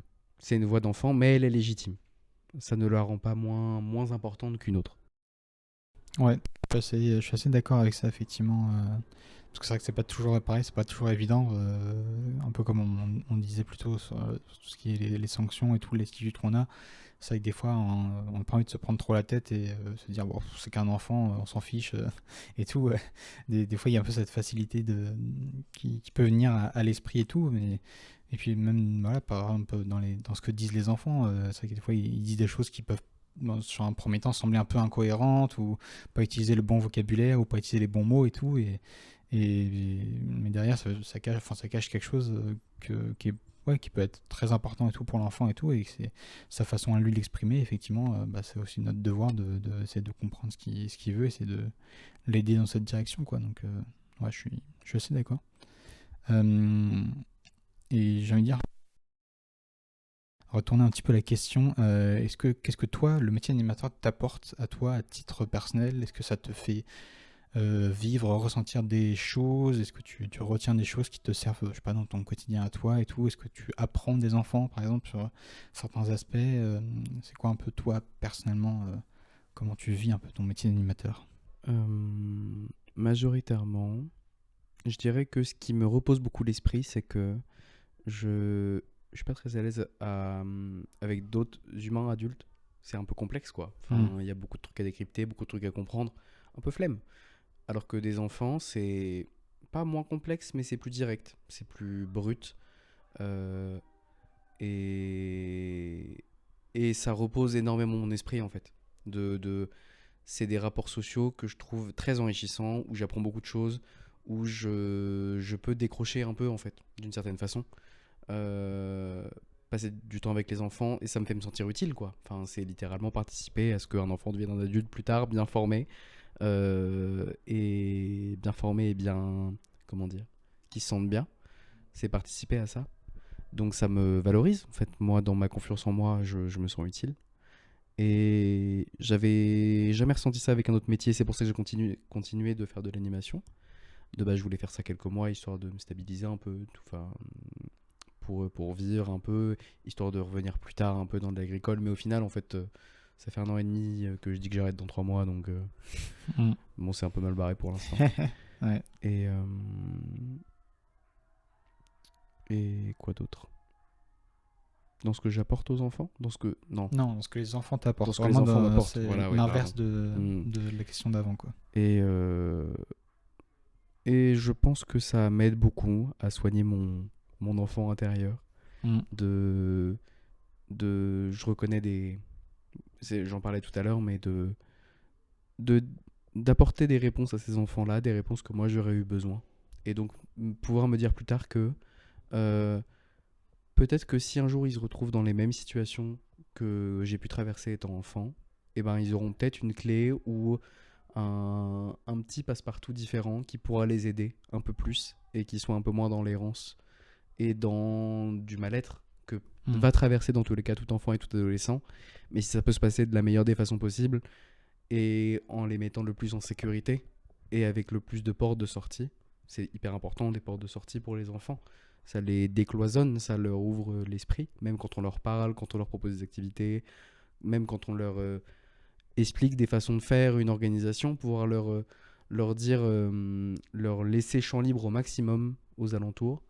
C'est important et ça permet aussi de, plus tard, de l'intégrer en tant qu'adulte et de sortir de rapports sociaux qu'il peut avoir entre adultes qui sont très cloisonnés, très fermés, très, très balais dans le cul, quoi. Ouais.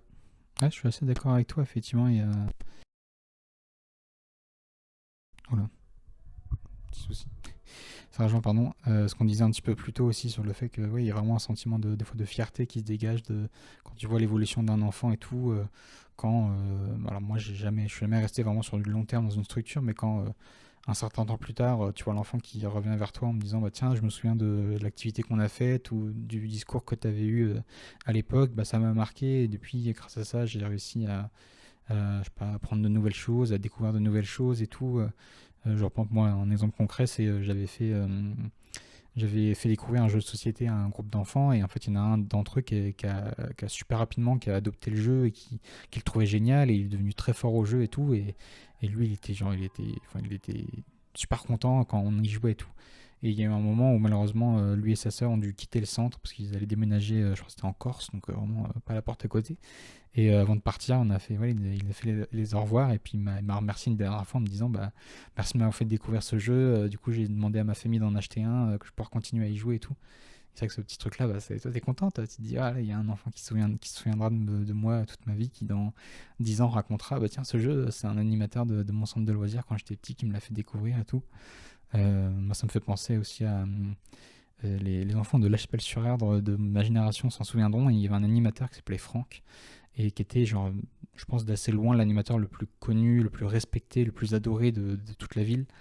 Il était à la fois animateur sportif, mais aussi animateur de centre de loisirs. Enfin bref, quasiment tous les enfants de mon époque le connaissaient et il avait une joie de vivre, une énergie qui transmettait aux enfants, mais qui était assez incroyable et tout. Et moi, c'est littéralement le seul animateur de quand j'étais petit dont je me souviens parce qu'il m'a marqué à vie de par ce qu'il apportait, de par l'énergie qu'il dégageait.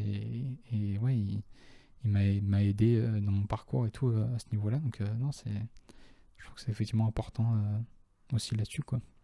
Ça me rappelle un truc, c'était Anne, qui était animatrice périscolaire dans mon école LM. Pendant toutes les années où j'y suis resté, donc 5 ans. Et c'était... donc moi, je la voyais de temps en temps, le midi, quelques soirs, etc. Mais je me souvenais beaucoup d'elle et de son visage et tout ça. Et c'est un peu marrant, mais du coup, plus de 10 ans après, dans une réunion d'animateurs, en fait, elle est venue me voir en mode Léo. J'étais en mode... Mais... Et du coup, en fait, depuis, elle est devenue directrice de sa propre école et tout ça. elle est toujours dans le métier. Mais ça m'a surpris, quoi, d'être en mode...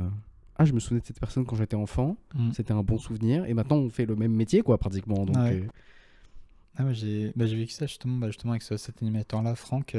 C'était quand? C'était en 2020, quand je travaillais chez Bofrost, qui faisait de la livraison de surgelés à domicile. incroyable. Et du coup, j'avais ce job de distributeur de catalogue. En gros, j'allais chez les particuliers et je distribuais un peu, je présentais l'entreprise, je distribuais un catalogue et les produits et tout. Et il y a eu un jour où je suis revenu dans mon quartier d'enfance et tout. Et du coup, j'ai pu revoir des personnes, soit d'anciens camarades de classe ou d'anciennes personnes que j'avais côtoyées. Donc c'était assez marrant. Et du coup, j'ai revu justement Franck, cet animateur que j'avais pas revu depuis au moins, pareil, au moins 10 ans et tout. Et du coup, bah, quand je me suis présenté, il s'est souvenu de moi, il s'est souvenu de mon frère et tout. Puis ça a permis d'avoir ce petit moment un peu sympa et tout, de se dire, tiens, on se retrouve des années après et tout. Et moi, je sais plus exactement ce que je lui avais dit, mais ouais, je lui avais dit probablement effectivement que je me souvenais de lui et qui m'avait marqué pas mal à ce niveau-là, quoi. Et j'avais une question, parce que c'est comme ça que moi je le vis, mais bien sûr on se sent valorisé quand un enfant nous dit de lui-même qu'on lui a apporté quelque chose, mais je pense que une des principales choses qui me valorise aussi, c'est de me dire que c'est pas grave si les enfants se souviennent pas de moi, mais peut-être que inconsciemment ils auront gardé ce que moi et mes collègues et les personnes qu'ils ont côtoyées dans leur école leur ont transmis. Et est-ce que quand tu étais animateur, tu avais ce truc-là ou pas aussi? Cette forme de valorisation beaucoup plus humble, j'ai envie de dire, mais c'est pas forcément le mot le plus adapté, mais beaucoup plus profonde, quoi. Un peu en arrière, un peu d'être en retrait, en fait. Ouais, après, c'est aussi un peu les circonstances de mon taf qui ont fait ça. Comme je te disais, il y avait le centre de loisirs du Breil auquel je suis resté presque un an quand j'étais en alternance. Et puis après, je suis revenu à plusieurs reprises pendant les vacances scolaires. Donc, ce qui fait que j'étais identifié comme un animateur et tout sur on va dire, du moyen terme, on va dire. Et donc là-dessus, il y avait plus une relation un peu plus profonde avec les enfants qui faisait que ils se souvenaient de moi, de ce que je leur avais apporté et tout, de ce que j'ai raconté, c'était dans ce cadre-là. Mais après, derrière, il y a eu aussi effectivement des moments où j'ai travaillé dans d'autres structures sur lesquelles je suis resté de manière beaucoup plus temporaire, seulement de quelques semaines ou peut-être 2-3 mois et tout. Et là-dessus, je sais que oui, là, si je reviens maintenant, la plupart des enfants ne vont pas se souvenir forcément de qui je suis parce que je suis pas resté très longtemps. Mais effectivement, comme tu disais, Ils ont vécu des moments, quoi. voilà, j'ai fait mon travail d'animateur. Je sais pas si je l'ai fait de la meilleure des manières, mais je l'ai fait.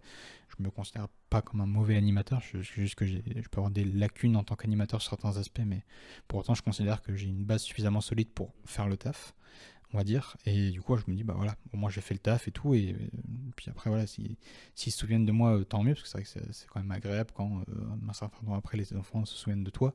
Mais si c'est pas grave, bon bah tant pis. Voilà, moi j'ai quand même vécu cette expérience, j'ai pu faire des rencontres, ça m'a apporté des trucs. Mhm. J'espère que voilà, le public aussi a pu retenir des choses par rapport à ça. Puis comme ça, puis C'est on ainsi. continue la vie de cette façon-là, quoi. Ok. Alors, je sais même plus ce qu'on était. On a pas mal de. T'es à ce que les enfants Ouais. m'apportent, je crois. Ouais. Ok. Toujours sur les enfants, j'aimerais bien avoir un peu ton avis sur quelle est ta. Est-ce que tu as une tranche d'âge préférée? Parce qu'on sait que enfants, dans l'animation, comme on l'évoquait au début, il y a pas mal de publics différents entre les tout petits enfants, les maternelles, puis après élémentaires, les adolescents, les jeunes adultes, etc. Puis même animation, ça s'applique à plein de publics différents au-delà de ça. Est-ce que toi, tu as une tranche d'âge préférée et pourquoi? Je dirais pas que j'ai une tranche d'âge préférée, mais j'ai une tranche d'âge où je m'en sors mieux, parce que j'ai plus fait. C'est la tranche d'âge CE2 à CM2, donc si je me trompe pas, 7 à 10 ans, 8-10 ans. Parce que c'est celle que je fais la plupart du temps. CE2, CM1, CM2, c'est les classes que j'ai eues au cours des dernières années. Mais j'aime bien aussi les 6-8, CP, CE1, je trouve ça super intéressant, j'ai bien aimé. Mater, j'accroche un peu moins, mais je trouve ça sympa. Peut-être qu'il y a moins de discussions avec les enfants et c'est une forme d'attention qui est différente. Donc j'accroche moins. Les 11-15, c'est archi drôle. J'ai fait en colo cet été, en séjour. C'était marrant de ouf. Très très différent. Très différent. Ça demande et même c'est aussi parce que c'est un contexte différent, mais ça demande une posture qui est radicalement différente que ce que j'avais été habitué à faire. Et sinon, pour ce qui est des 15-17, j'ai un peu fait, mais bénévolement, à droite à gauche. Je trouve ça intéressant, peut-être que je ferai plus tard. Ça pourrait être sympa, mais oui, ça pourrait être sympa. Si je fais plus tard, en fait, dans mon parcours professionnel, j'aimerais bien. Ouais. Donc je dirais que non, j'ai pas de préféré, mais j'ai une que je sais mieux faire. Ouais. Je sais que moi c'est un peu pareil.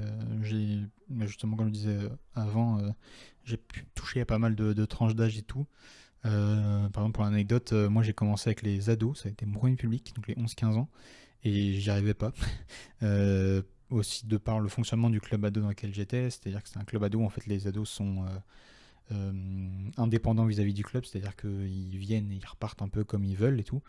Ils ont juste à mettre leur nom sur une feuille pour montrer qu'ils sont passés, mais c'est tout. Ce qui fait que c'est moins évident de construire des choses vis-à-vis de ça, parce qu'il y a une forme de- d'inconsistance qui fait que c'est pas toujours évident de construire un truc sur le long terme. À côté de ça, je travaillais dans un QPV, sachant que le quartier de QPV, moi à ce moment-là, c'était un type de public que je connaissais pas du tout. Tu peux peut-être préciser le terme QPV. Oui, pardon, quartier prioritaire de la ville. Donc ce sont les quartiers dans lesquels il y a les. C'est très cliché, mais en gros, les populations les plus défavorisées, que ce soit en termes économiques, logement, social, etc.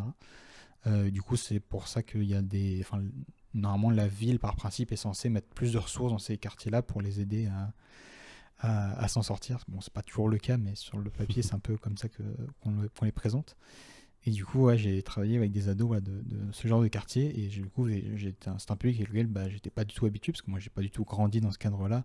J'ai jamais été avec ce public-là. Donc, ce qui fait qu'en fait, ça a été. Tout ça cumulé fait que ça a été assez compliqué et tout. Et en fait, on m'a finalement proposé de faire du centre de loisirs au bout d'un moment, parce qu'on s'est dit, ça marche pas comme ça. Et du coup, j'ai fait du centre de loisirs. Et là, j'étais quand même beaucoup plus à l'aise, avec beaucoup plus de constance et tout là-dessus. Puis après, au centre de loisirs, j'ai fait élémentaire, j'ai fait maternelle. J'ai une petite préférence pour les élémentaires, parce que je considère, c'est pareil, c'est un peu cliché, mais je considère que c'est un peu un entre-deux qui est bien entre eux. Ils sont suffisamment grands pour que tu puisses proposer pas mal de choses, des trucs un peu plus élaborés, etc. Mais en même temps, ils sont pas suffisamment grands comme les ados pour être Gaspillé. un peu casse-pied, un peu je en fais qu'à ma tête et tout, à la puberté, etc. Donc moi je trouve que c'est un bon équilibre. Mais après voilà, je m'habitue en fonction de mon public et c'est pas dérangeant d'être avec soit l'une soit l'autre. Pour continuer là-dessus, je l'avais évoqué juste avant. Est-ce que par exemple le fait de. On disait qu'il y avait pas mal de publics différents et tout qui vont de 0 à 99 ans. Enfin, j'ai une tranche large, on va dire. Est-ce que par exemple, tu vas faire de l'animation auprès de personnes adultes, donc que ce soit de jeunes adultes, que ce soit des personnes adultes plus confirmées, que ce soit, je sais pas, des personnes en situation de handicap, qui est carrément autre chose, que ce soit des seniors, je sais pas, en maison de retraite ou autre. Quel est un peu ton regard là-dessus? Est-ce que c'est des choses que tu as ou tu aimerais envisager ou pas? Comment tu vois les choses par rapport à ça?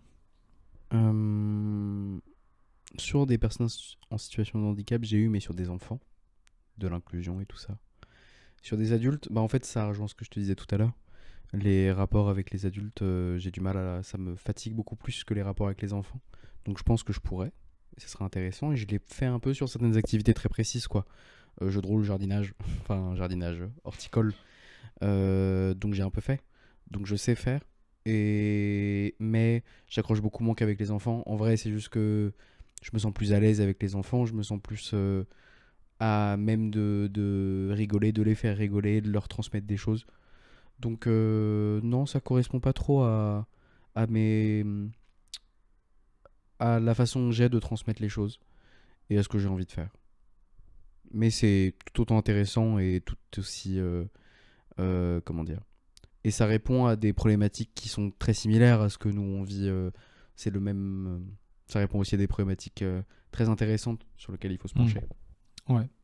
J'avoue que pareil, je l'ai jamais vraiment envisagé sérieusement, mais je me dis pourquoi pas vivre une expérience au moins pour essayer, pour voir ce que ça donne. Ça pourrait être intéressant. J'aimerais revenir justement sur les relations. On évoquait les relations avec les parents tout à l'heure. J'aimerais évoquer un peu d'autres relations qu'il y a en tant qu'animateur. On l'avait évoqué un peu tout à l'heure, mais la relation avec les collègues, comment toi tu vois justement la relation avec les collègues? Est-ce que pour toi c'est important d'avoir des collègues avec la même vision des choses, les mêmes valeurs, la même façon de faire? Ah oui. Est-ce que tu acceptes au contraire des fois d'avoir des animateurs qui fonctionnent différemment, mais du coup ça permet de se compléter les uns les autres? Comment toi dans quel cadre tu te sens le plus à l'aise par rapport à ça? En fait, comme tu viens de dire à l'instant, c'est bien d'avoir des fonctionnements différents en termes de pratique de travail. Ça permet de se compléter, de correspondre à des besoins qui ne sont pas les mêmes. Mais par contre, il faut que tous les animateurs d'une équipe soient un minimum en accord sur la posture d'animateur qu'ils adoptent avec les enfants. Il ne faut pas que ce soit complètement déséquilibré. Il y a forcément un rapport qui est différent. On a tous une posture différente avec les enfants, mais il faut qu'il y ait les mêmes grandes lignes de ce qu'on transmet aux enfants, de la façon dont on le fait, de la façon dont on se comporte entre collègues devant les enfants aussi. Euh, et donc voilà, c'est un espèce de, de, de base commune de façon de faire. Et après, oui, on a tous nos préférences et nos façons de nous organiser différemment. Et je pense que dans des équipes, ça peut être complexe. Je pense qu'il y a des gens qui n'ont pas du tout les mêmes valeurs, le même système de réflexion et les mêmes envies de ce qu'ils ont envie de transmettre aux enfants. Donc là, je pense que ça peut créer des problèmes entre collègues parce que vu que c'est un métier qui peut très vite nous prendre très à cœur, euh, ça peut être comment dire, ça peut être très destructeur au sein d'une équipe quand et au final ça fait que tu passes plus de temps à t'embrouiller avec tes collègues plutôt qu'à t'occuper des enfants quoi. Et dans mon équipe à moi, ça se passe bien. On a tous des façons de travailler qui sont relativement différentes. On s'accorde plus avec différentes personnes. Mais on est tous sur une base commune. Donc ça se passe bien. Et c'est cool. Et c'était déjà le cas quand je suis arrivé. Je me suis plus greffé à ça et ça a très bien marché. Et c'est peut-être pour ça que le métier me plaît aussi. Parce que j'ai eu la chance de tomber dans une équipe où ça se passait globalement bien, quoi. Ouais, c'est vrai que je suis assez d'accord. Je sais que effectivement dans les équipes, c'est pas toujours évident. Par exemple, au début, par exemple, moi je considère quand même avoir un tempérament un peu plus introverti qui fait que par exemple, m'ouvrir aux autres, créer des relations avec les autres, ça prend peut-être un peu plus de temps que si j'avais une personnalité plus directe, on va dire.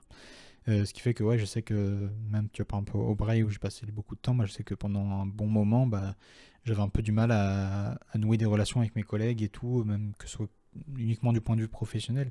Après, si c'est personnel, amical, ça c'est un peu le feeling qui veut Oui, ça. On voit oui.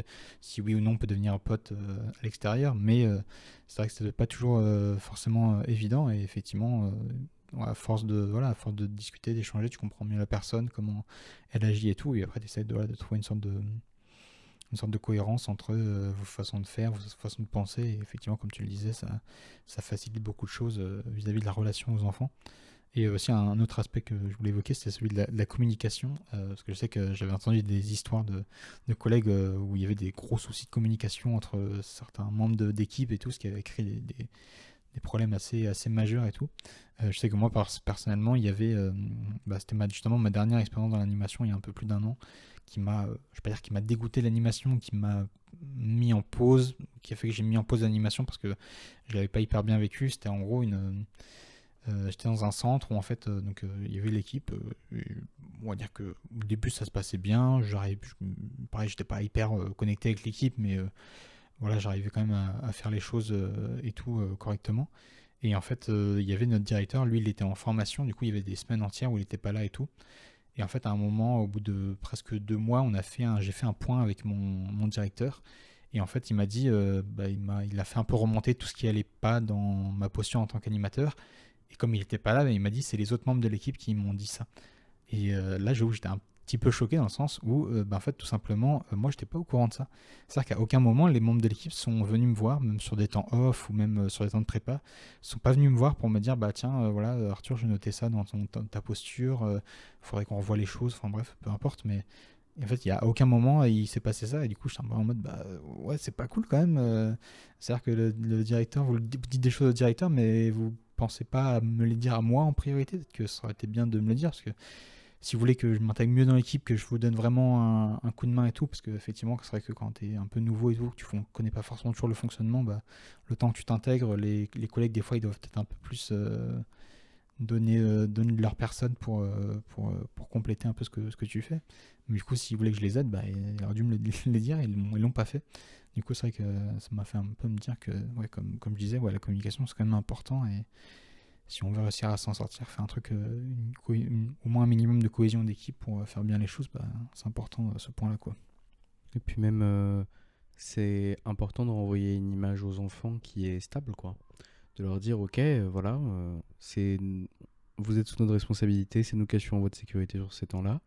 C'est important de montrer aux enfants que ils sont dans un, comment dire, dans une bulle sociale où les bases sont stables et les gens se prennent pas le chou en permanence, quoi.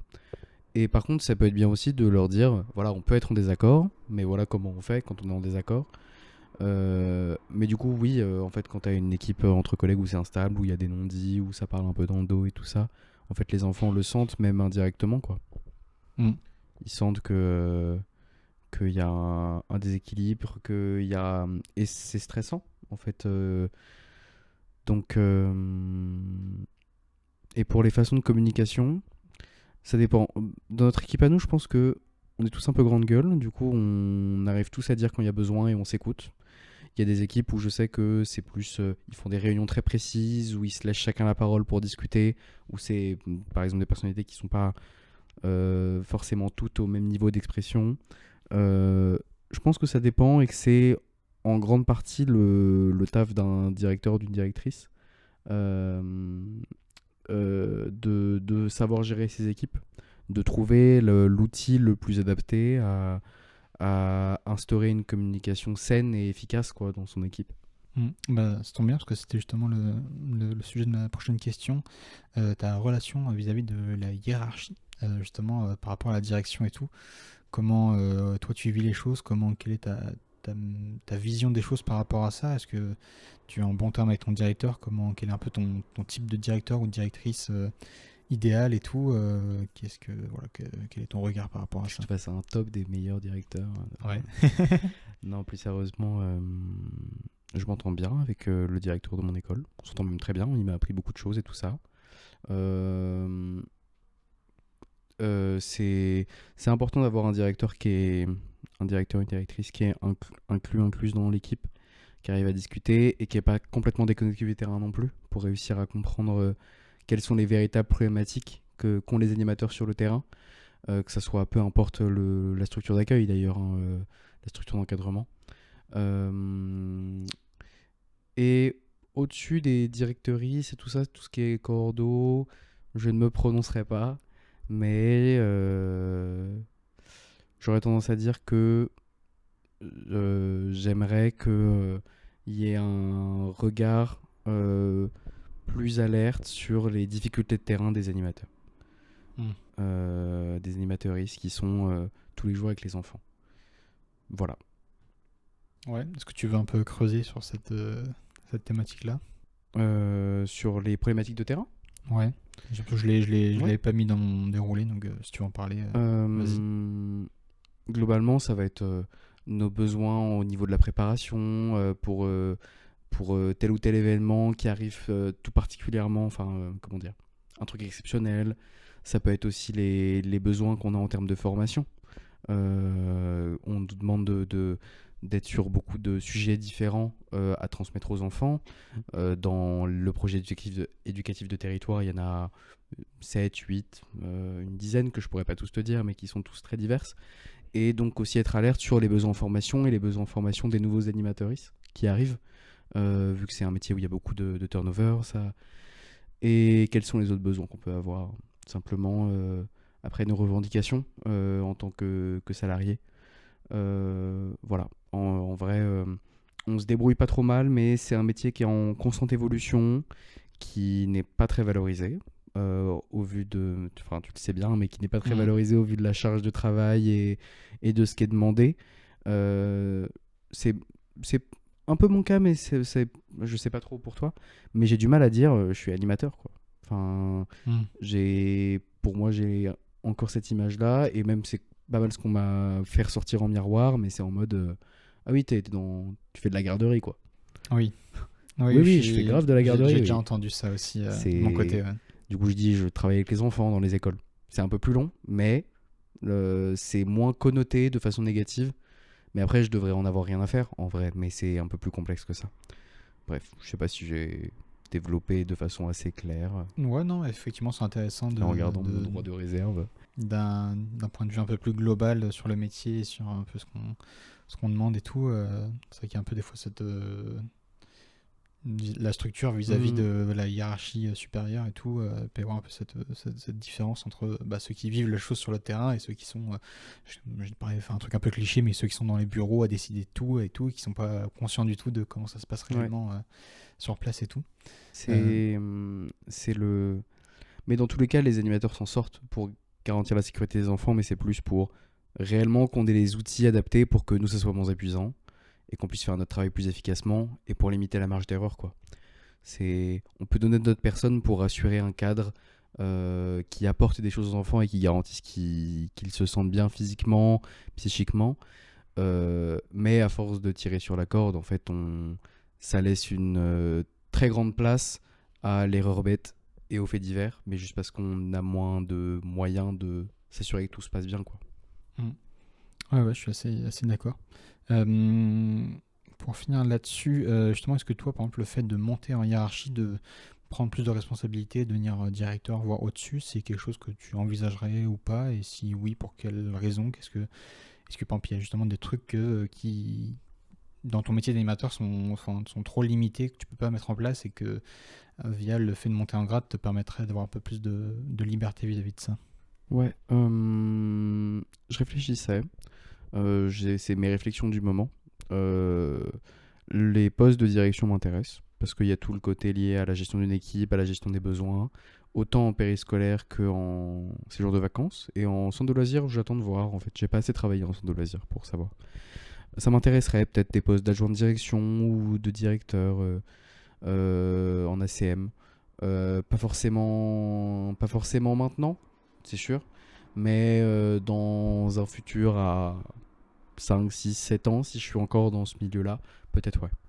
Ça m'ouvrirait des portes, pas des portes, mais ça m'ouvrirait une voie un peu différente, où j'apprendrais des nouvelles choses. Donc ce serait intéressant. On va évoquer un peu ça un peu plus tard, vers la fin de l'émission. Et j'ai encore quelques petits sujets à partager.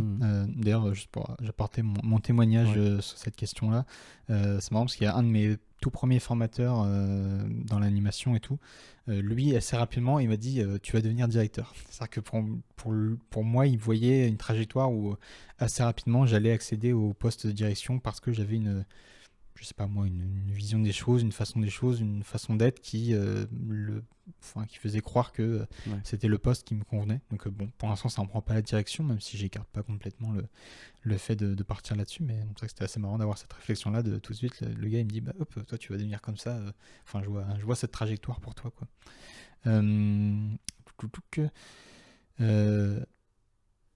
Alors, question un peu... Je sais pas trop comment la poser, mais comment toi est-ce que tu sois un peu analysé l'évolution de l'animation au fil des années? Est-ce que tu as remarqué entre quand tu étais enfant et aujourd'hui des évolutions significatives dans la façon d'animer, les relations aux enfants ou autres, sur tous les aspects, quoi? C'est le fil rouge de tout ce qu'on dit depuis le début. Mais globalement, oui, dans ce qu'on demande aux animateurs, ce qu'on nous demande de transmettre aux enfants, dans les façons dans le rapport à l'enfant, la façon dont on communique avec les enfants, ce qu'on leur transmet, c'est des valeurs de l'éducation populaire, quoi, qu'on essaie de respecter au mieux. Mais oui, clairement, auparavant, c'était le métier de garderie, c'était plus complexe que ça, mais au fur et à mesure, ça s'est vraiment diversifié à ce que ça soit autrement que juste surveiller les enfants. Mais c'est toujours un équilibre. Il y a toujours une marche au-dessus de l'autre, quoi. C'est toujours, on nous demande beaucoup et un peu après, on nous donne assez pour faire ce qu'on nous demande. Mais au final, c'est toujours un peu déséquilibré. Je pense qu'il y a aussi, les parents se posent beaucoup plus de questions sur ce qui se passe. Ça dépend toujours des domaines, enfin pas des domaines mais des structures, mais j'ai l'impression qu'ils sont un peu plus alertes à ce qui se passe au périscolaire, à ce qui se passe dans les centres de loisirs, dans les séjours de vacances, peu importe le milieu social. Mais je pense qu'il y a un côté où vu qu'il se passe plus de choses dans ces domaines-là, dans ces structures, les parents s'y intéressent peut-être un peu plus. Peut-être aussi pour s'interroger sur la sécurité de leur enfant aussi, de ce qu'ils apprennent et tout ça. Je pense qu'il y a un peu plus de regard, peut-être un peu plus d'exigence, je sais pas. Euh, et... Mais je dirais que oui, surtout les postures et les méthodes de travail qui ont évolué. On s'adresse pas du tout aux enfants maintenant comme on s'adressait aux enfants quand je l'étais il y a 20 ans. Oui. Euh, on leur propose pas du tout les choses de la même façon. Même la chose qui a radicalement changé, à mon sens, et je le vois très bien, c'est l'accueil des enfants en situation de handicap, neuroatypie, problème 10, tout ça. Enfin, trouble 10, pardon. Quand j'étais enfant, je suis dyspraxique et dysgraphique, donc trouble motricité fine et globale et écriture. Quand j'étais enfant, ça venait toujours de sortir, quoi. On avait les premières études en France, c'était une galère complète. Les animateurs, Is et l'équipe enseignante n'étaient pas du coup tout alerte à propos de ça. Donc c'était compliqué, très compliqué de faire des démarches. Ça l'est toujours aujourd'hui, mais c'est beaucoup plus ouvert, c'est beaucoup plus décomplexé. Et on est beaucoup plus formé à gérer des enfants en situation de handicap. En fait, ils ont toujours été là. Les enfants en situation de handicap, c'est juste que le doigt n'était pas mis dessus et il y avait beaucoup plus de stigmatisation qu'il n'y a d'accompagnement comme il y a maintenant. Même si c'est très loin d'être parfait, et ça le sera sûrement jamais. Mais c'est une bonne évolution. Ça demande un travail différent et forcément des évolutions de posture. On prend la posture type d'il y a 20 ans et on la met maintenant. Ça colle pas du tout, parce que ça colle pas du tout aux besoins qu'on a maintenant avec les enfants. Ouais, c'est vrai que je pense que je suis assez d'accord, même si c'est vrai que je me rends pas forcément compte. Moi, j'ai plus forcément beaucoup de souvenirs de quand j'étais enfant, enfin, quelle était la posture des animateurs à ce moment-là. Je pense que c'était pas ma préoccupation à l'époque de me dire, bon alors, comment l'animateur il se débrouille. Comment est-ce qu'il bosse, lui? Ouais, voilà, c'était pas forcément le regard que j'avais quand j'étais petit, mais je pense qu'au global, ouais, c'est vraiment. Il y a pas mal d'aspects qui ont été appuyés, sur lesquels on a appuyé pour se rendre compte de certaines choses auxquelles on faisait pas attention forcément avant et qu'on fait attention aujourd'hui et qui aident là-dessus. J'en me rends compte que j'avais oublié une question sur la relation. Je la pose que maintenant. D'ailleurs, que ça s'applique majoritairement en périscolaire, justement, c'était la relation au corps enseignant. Est-ce qu'il y a une relation, vous avez une relation avec le corps enseignant de l'école dans laquelle vous êtes, et si oui, comment ça se passe? Il y a toujours une relation au corps enseignant, dans tous les cas. Parce que en fait, c'est eux qui nous laissent les enfants à midi, on leur rend début d'après-midi, ils nous les rendent le soir, quoi. Donc c'est l'important d'en parler, de savoir. Et puis même s'il se passe un truc sur le temps des enseignants, il faut que nous on soit à peu près au courant pour qu'il y ait une continuité. Puis peut-être que c'est l'information qu'on va relayer aux parents et inversement aussi. Donc on essaie de dialoguer. Après, ça dépend vraiment des écoles. Les enseignants aussi, ils ont leurs propres évolutions dans leur profession. Ils ont leurs propres problématiques, leurs propres besoins, et qui ne suit pas forcément le rythme de la profession d'animateur. C'est normal et c'est bien d'ailleurs que ces deux entités soient, je pense, clairement définies. Euh, je... l'imp- Ce serait bien, ce serait l'idéal, c'est que dans toutes les écoles, il y ait vraiment une bonne entente et qu'il y ait vraiment une place laissée aux deux. Mais peut-être que dans beaucoup d'écoles, la posture, le métier d'animateur est toujours mis un peu de côté, quoi, en mode c'est un peu les torchons sales de l'équipe de l'équipe éducative. Et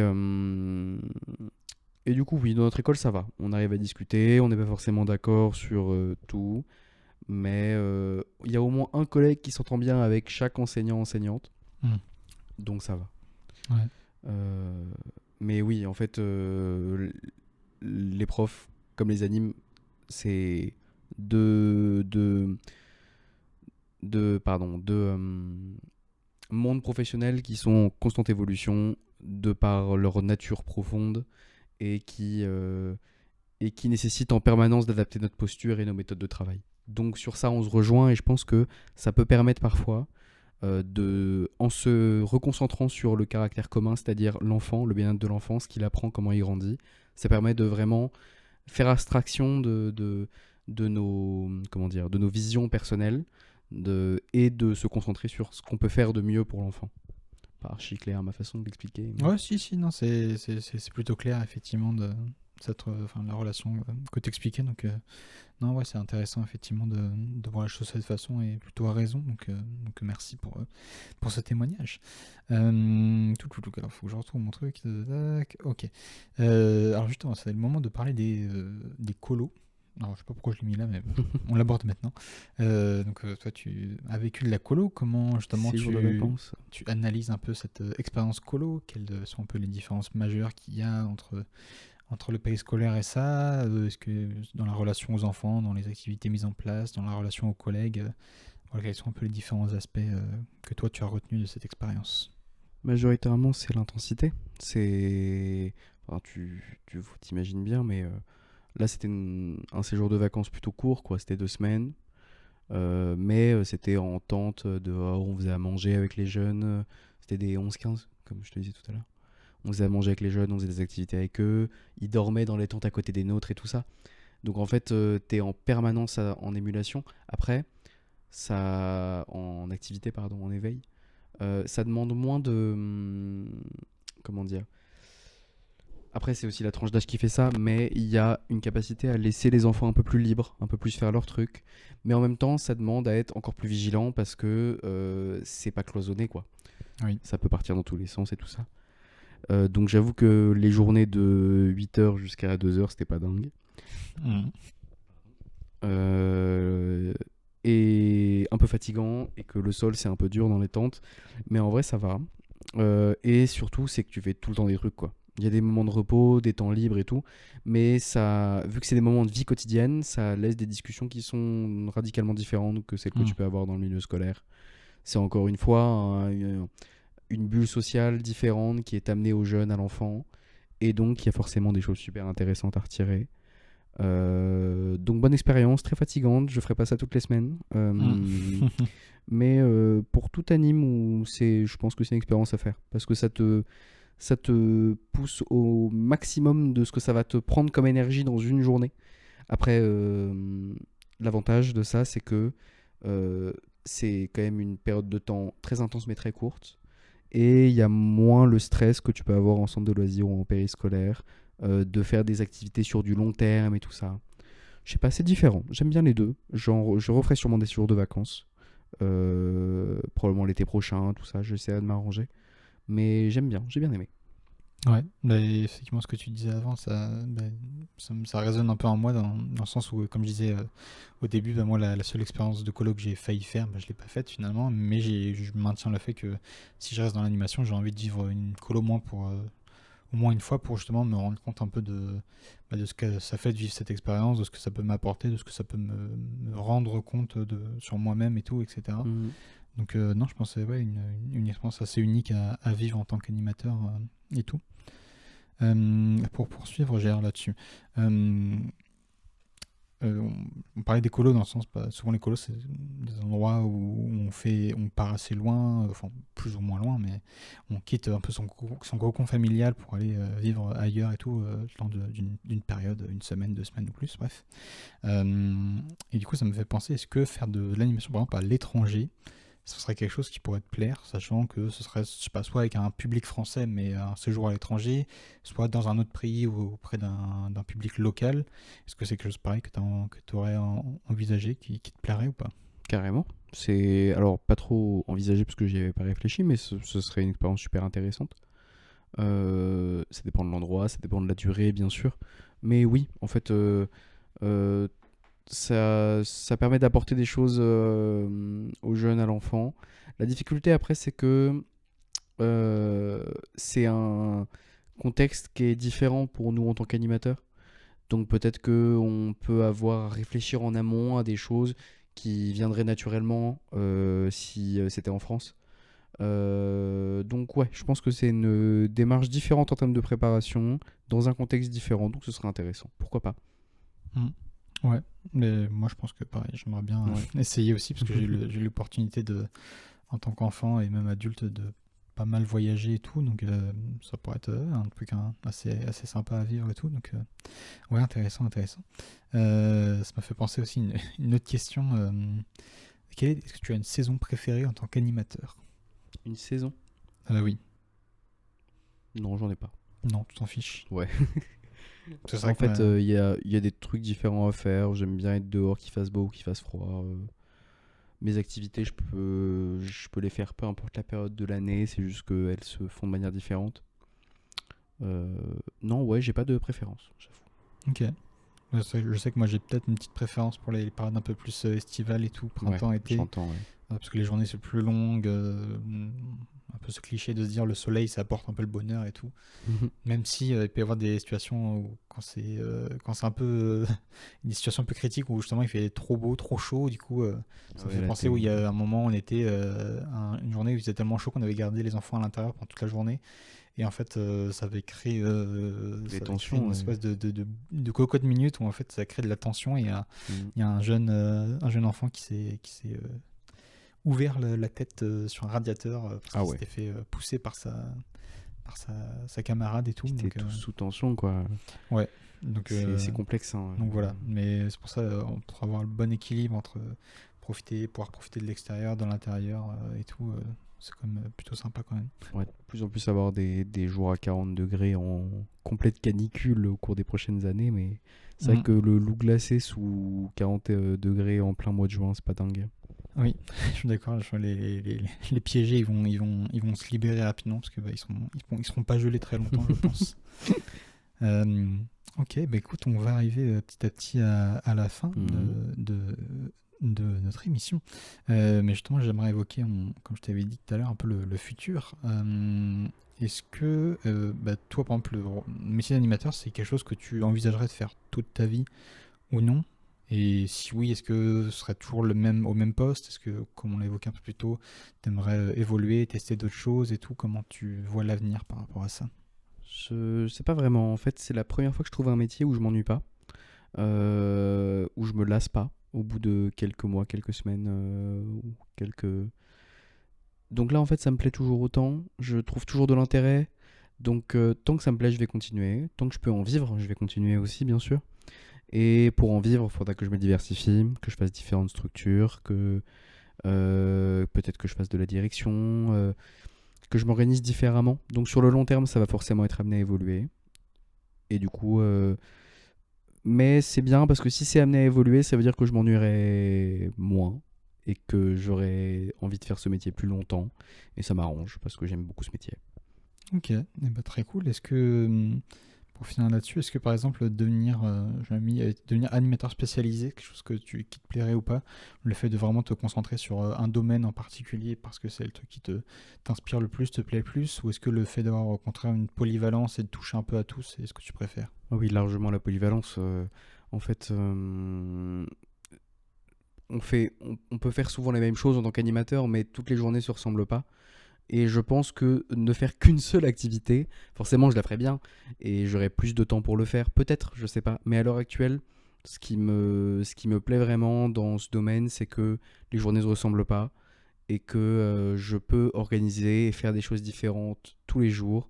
Et donc ça maintient mon cerveau en éveil. Mais donc je sais pas. Moi, la polyvalence est, je pense, un des très gros.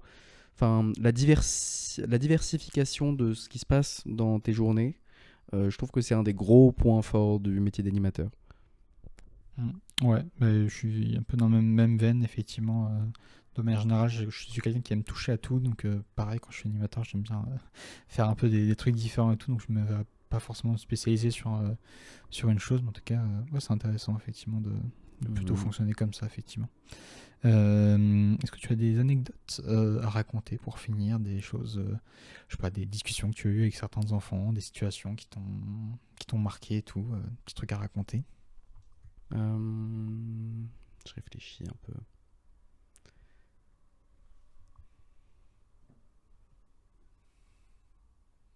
Tu pourras couper au montage. Je ne coupe presque pas au montage. Donc ça sera, je peux laisser un blanc à Non, partir du moment où il se passe quelque chose de dingue.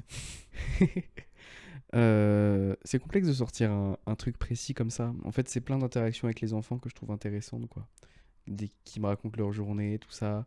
Qui me sortent de but en blanc que leur grand-père est mort il y a 2 jours. Ouais. Classique enfant. Des anecdotes très précises. Hmm, J'en ai pas vraiment en vrai. Enfin, Ok, bah, pas de souci. si j'en aurais, mais je laisse ça à l'enfant entre eux. Je ne veux pas trop. Hmm. Ok, Comment? ouais, je vois. Tu me comprends Je bien. comprends, tout à fait. Euh, mais par contre, il y a des animateurs, vous encourage, ceux qui écoutent, à jeter un coup d'œil sur Instagram ou sur les réseaux sociaux, à essayer de trouver des comptes d'animateuristes qui parlent de leurs expériences avec les enfants.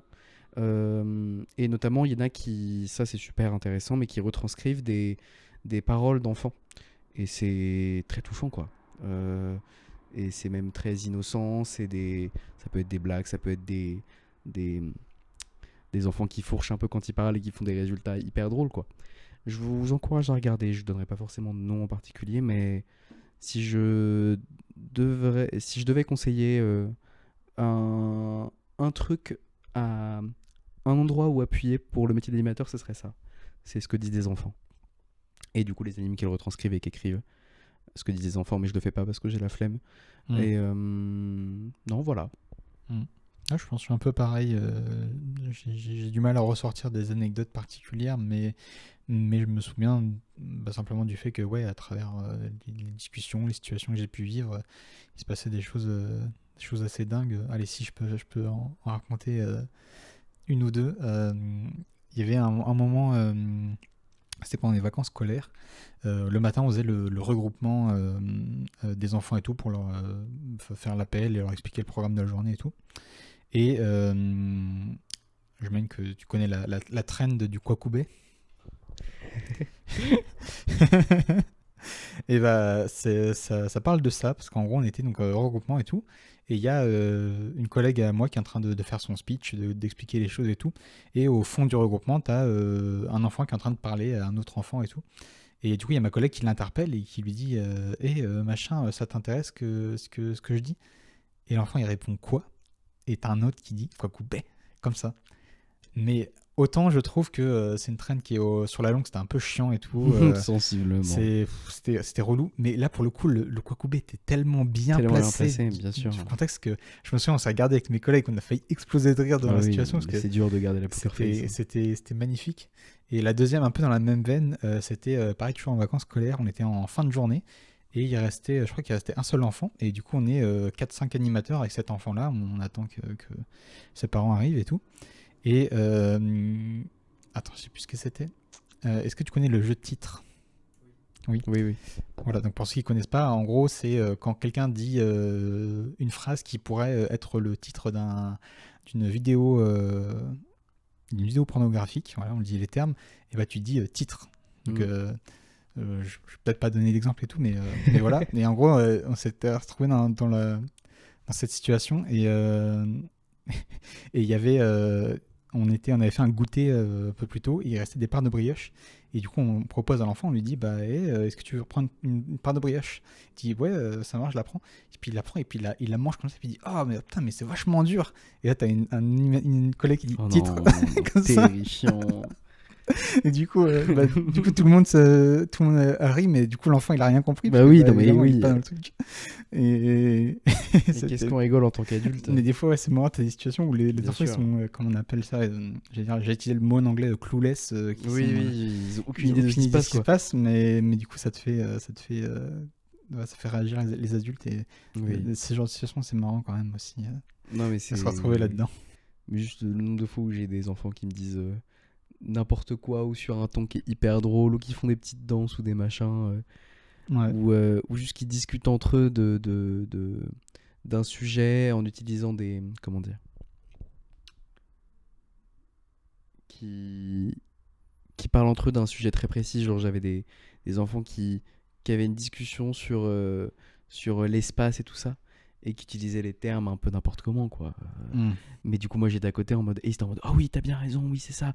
Oui, c'est le spatioport qui tourne autour de la galaxie et tout. Des trucs dans ce style-là, tu vois, pendant Oui, bien je vois, 20-25 ouais. minutes. Et j'étais à côté comme ça et je me tapais des barres, quoi. Parce qu'ils discutaient entre eux, ils notaient, ils dessinaient. Et j'étais en mode, bon, continuez comme ça, c'est bien. Ouais.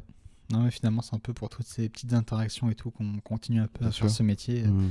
C'est ça aussi que j'apprécie dans ce métier, c'est le fait de une sorte d'imprévisibilité de chaque journée. C'est-à-dire que chaque journée, tu sais pas comment ça va se passer. Ça se trouve, il y a des enfants qui vont se bagarrer. Ça se trouve, il y en a qui va se faire la blague la plus drôle du monde. Ça se trouve, il y en a qui va avoir une discussion super profonde et philosophique sur un sujet alors qu'il a 4 ans et demi. Et du coup, c'est ça qui est assez génial et tout. C'est que tu sais pas à quoi Ouais. t'attendre, mais ça peut faire de tes journées des trucs assez mémorables, quoi.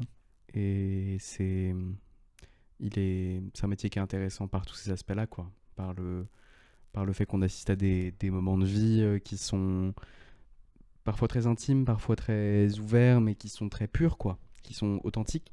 Et en même temps, on a en tant qu'animateur cette mission-là de transmission et aussi de protection des enfants. On est une des nombreuses, et il en faudrait plus, de lignes de défense des enfants contre les VSS, contre les violences ordinaires également qui arrivent au quotidien. Euh, et, et outre, et pour préserver justement comment dire, pour préserver le.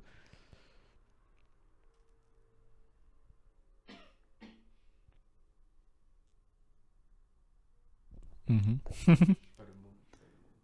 Tu n'as pas le mot, tu as oublié le mot que tu voulais dire. Oui, ça c'est comme Pour, ça. pour préserver que l'enfant puisse. L'innocence, non? C'est pas un truc comme ça?